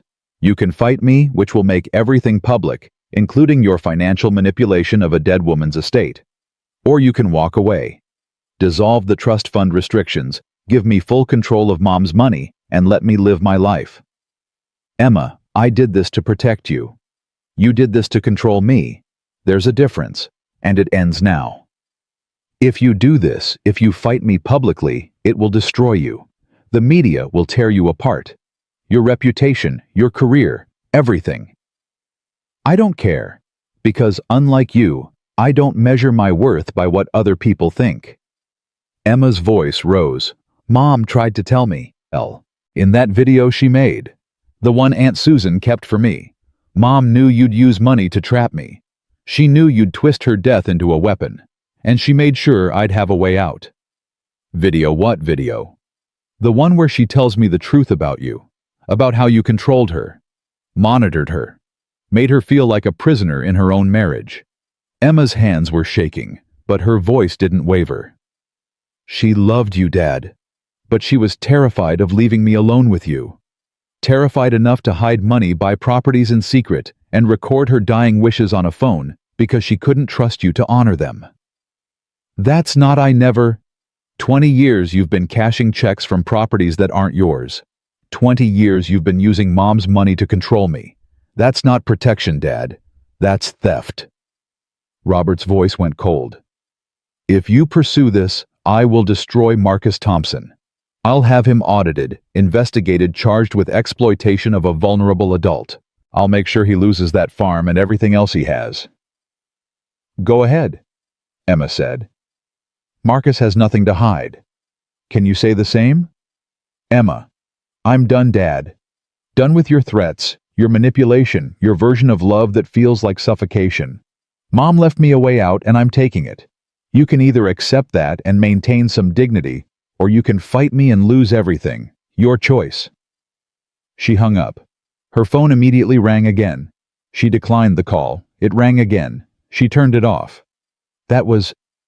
Marcus didn't know what to say. That was intense. That was 20 years overdue. Emma sat down, her hands still shaking. He's going to fight. He's going to come after you, after the farm, after everything. Let him come. Marcus, you don't know what he's capable of, the resources he has, the people he can buy. And you don't know what I'm capable of. What this community's capable of when someone tries to bully one of their own. Marcus pulled out his own phone. I'm calling Tom. Your neighbor, the one who told you I was bad news.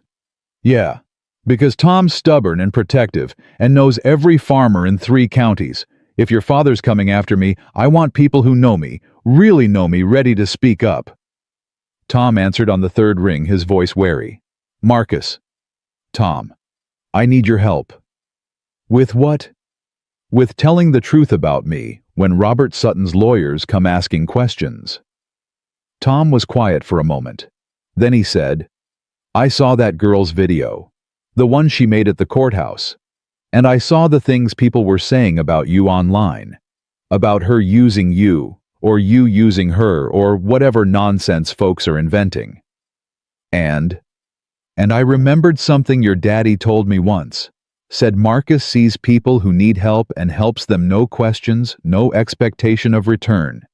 Said you got your mama's heart and your granddaddy's spine. Tom's voice softened.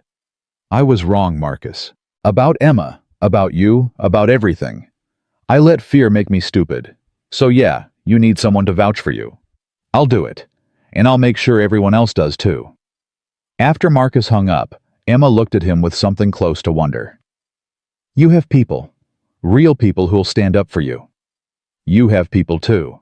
Your aunt, your mother's memory people who saw your video and understood. You're not alone, Emma. You just forgot what community feels like. Emma's laptop chimed. Email from Keisha. Properties confirmed. All 3 in Emma Sutton's name, purchased 2004, continuously rented since 2005. Total rental income collected approximately $437,000. Money deposited into an account controlled by Robert Sutton as trustee. Prima facie evidence of misappropriation of funds. We can file charges tomorrow. Emma read the email twice. Then she looked at Marcus. It's real. All of it. My mother really did save me. Yeah, she did. So, what do I do now? File charges. Go public.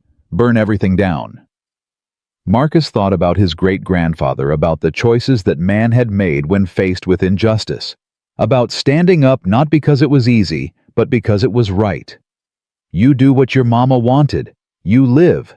You choose yourself. You build a life that's yours. He met Emma's eyes. And Emma, whether that life includes this farm, includes me, includes Mississippi or Boston or anywhere else, that's your call. No pressure. No expectation, just choice. What if I choose wrong? Then you choose again. That's the gift your mama gave you, not just money, the right to keep choosing until you get it right. Emma stood up, walked to the window. Outside, the farm was quiet, peaceful, stars beginning to appear in the darkening sky. I want to stay, she said quietly. At least for a while. I want to learn more about farming, about this place, about who I am when I'm not Robert Sutton's daughter. Would that be okay? More than okay. Even though She checked her phone. 8 hours, my trust fund disappears, and my father will probably sue me, and the media will have a field day, and everything will get messy. Especially then.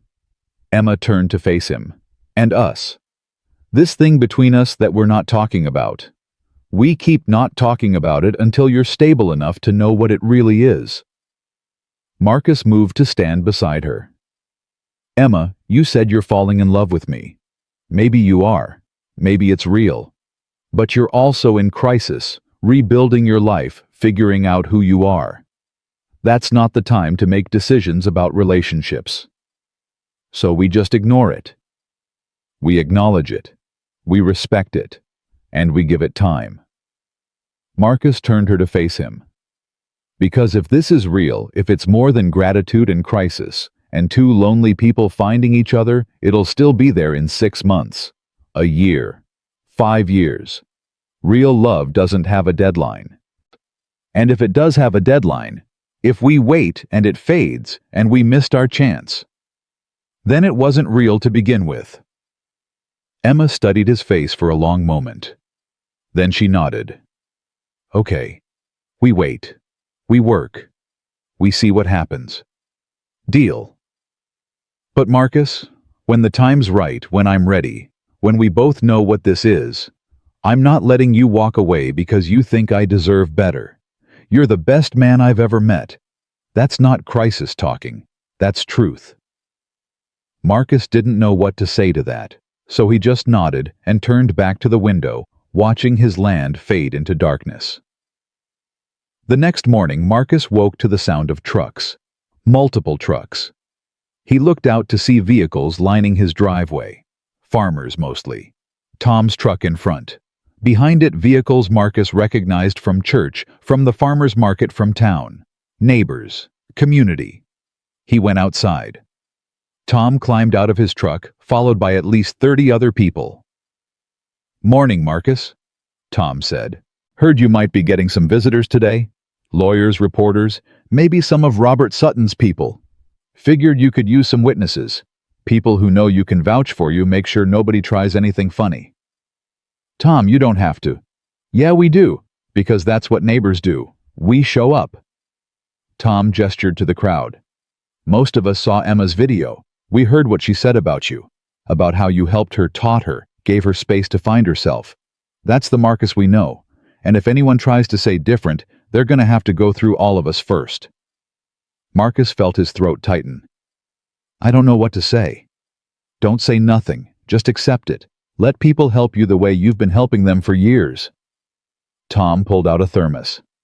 "Now where's this coffee I heard about? Got a feeling it's gonna be a long day."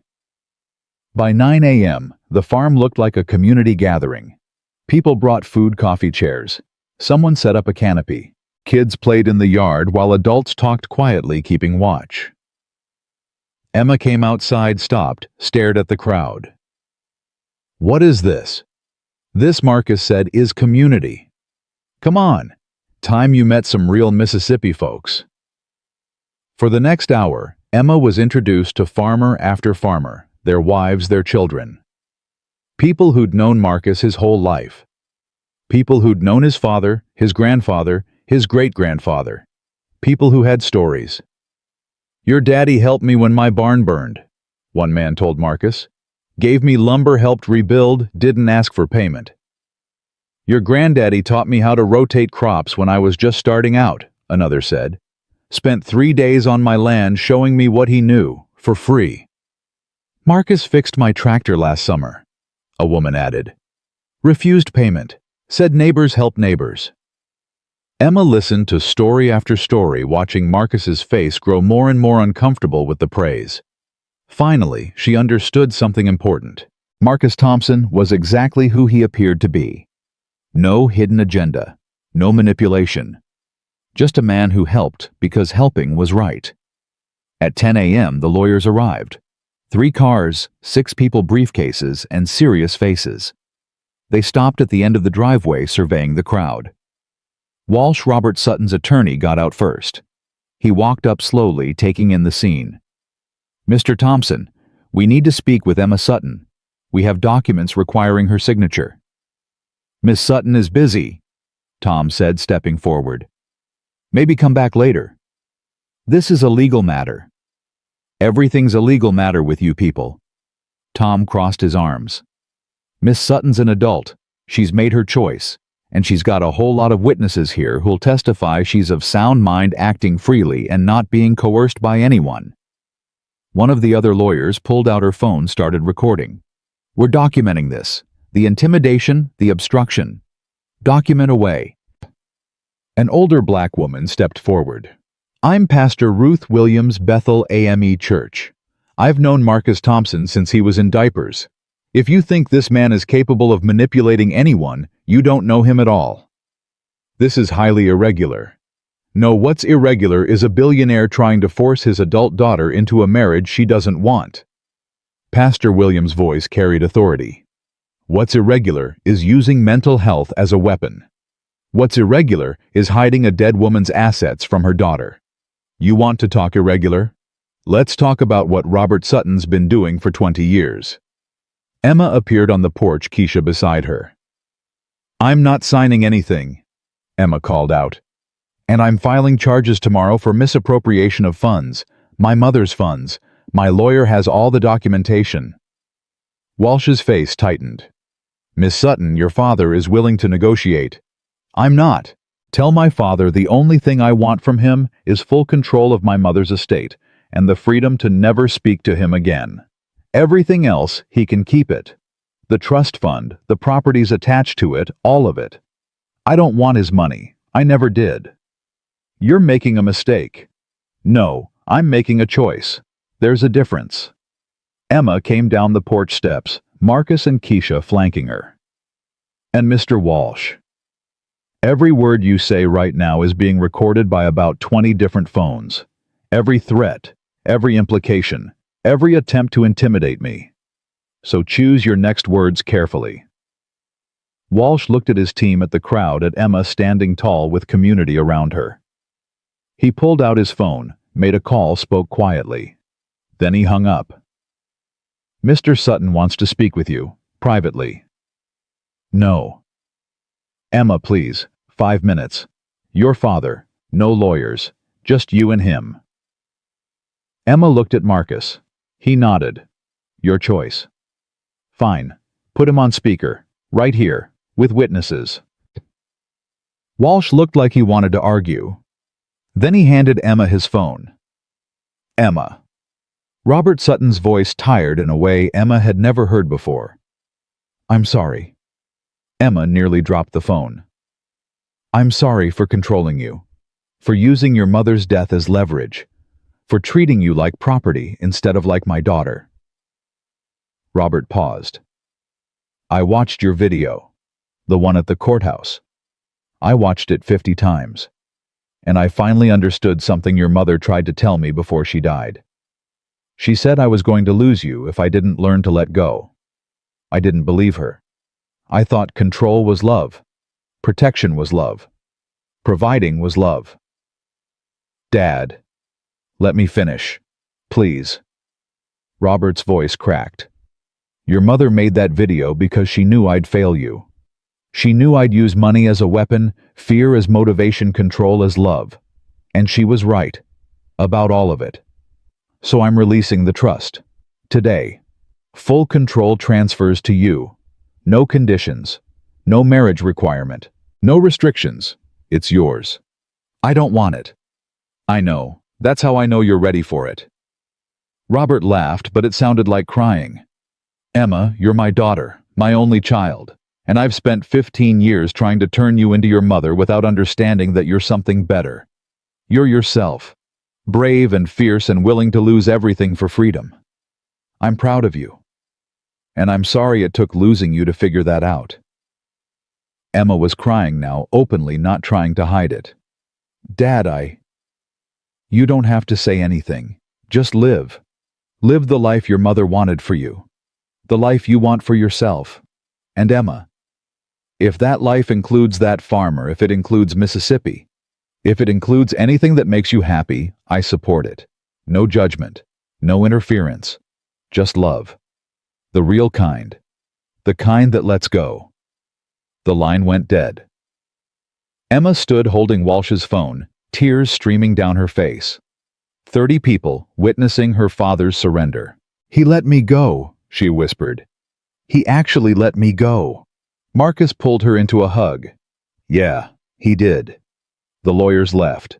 The crowd slowly dispersed, people hugging Emma and Marcus, offering support, promising to come back if needed. By evening, only Tom remained, helping Marcus clean up. That girl's good for you, Tom said, loading chairs into his truck. Keeps you honest, makes you fight for things. We're not together. Yet. But you will be. I seen how you look at each other. That's not just gratitude, that's something real. Tom closed his tailgate. Don't overthink it, Marcus. Life's too short for overthinking. After Tom left, Marcus found Emma in the garden, sitting on the ground, her mother's letter in her hands. You okay? He asked. I don't know. I feel like I should be celebrating. I got my money, my freedom, my father's blessing, everything I wanted. She looked up at him. So why do I feel so empty? Because freedom's just the beginning. Now you gotta figure out what to do with it. Marcus sat beside her in the dirt. That's the hard part. The part your mama couldn't plan for. The part where you choose your life instead of just escaping someone else's version of it. What if I don't know what I want? Then you stay here, keep learning, keep working, keep figuring it out. Marcus picked up a handful of soil, let it run through his fingers. This land has been teaching Thompsons for 77 years. It'll teach you too if you let it. Is that an invitation to stay? That's an invitation to choose. Stay, go figure it out here or somewhere else. Whatever you need, Emma. I'm not keeping you, and I'm not pushing you away. I'm just offering space. Emma leaned her head on his shoulder. What if what I need is time? Time to be just me with no pressure, no expectations, no deadlines. Time to wake up every morning and choose that day instead of having it chosen for me. Then that's what you take. They sat in the garden as the sun set. Two people who'd found each other at exactly the right moment, neither of them sure what came next, but both of them finally free to find out. And maybe that was enough. Maybe freedom didn't come with answers. Maybe it just came with the right to keep asking questions, keep choosing, keep living. One day, one decision, one brave moment at a time. The way Emma's mother had wanted. The way Marcus's ancestors had modeled. The way two broken people became whole by learning to choose themselves first. And each other maybe when the time was right. But for now, they just sat in the dirt and watched the stars come out. That was enough. It had to be.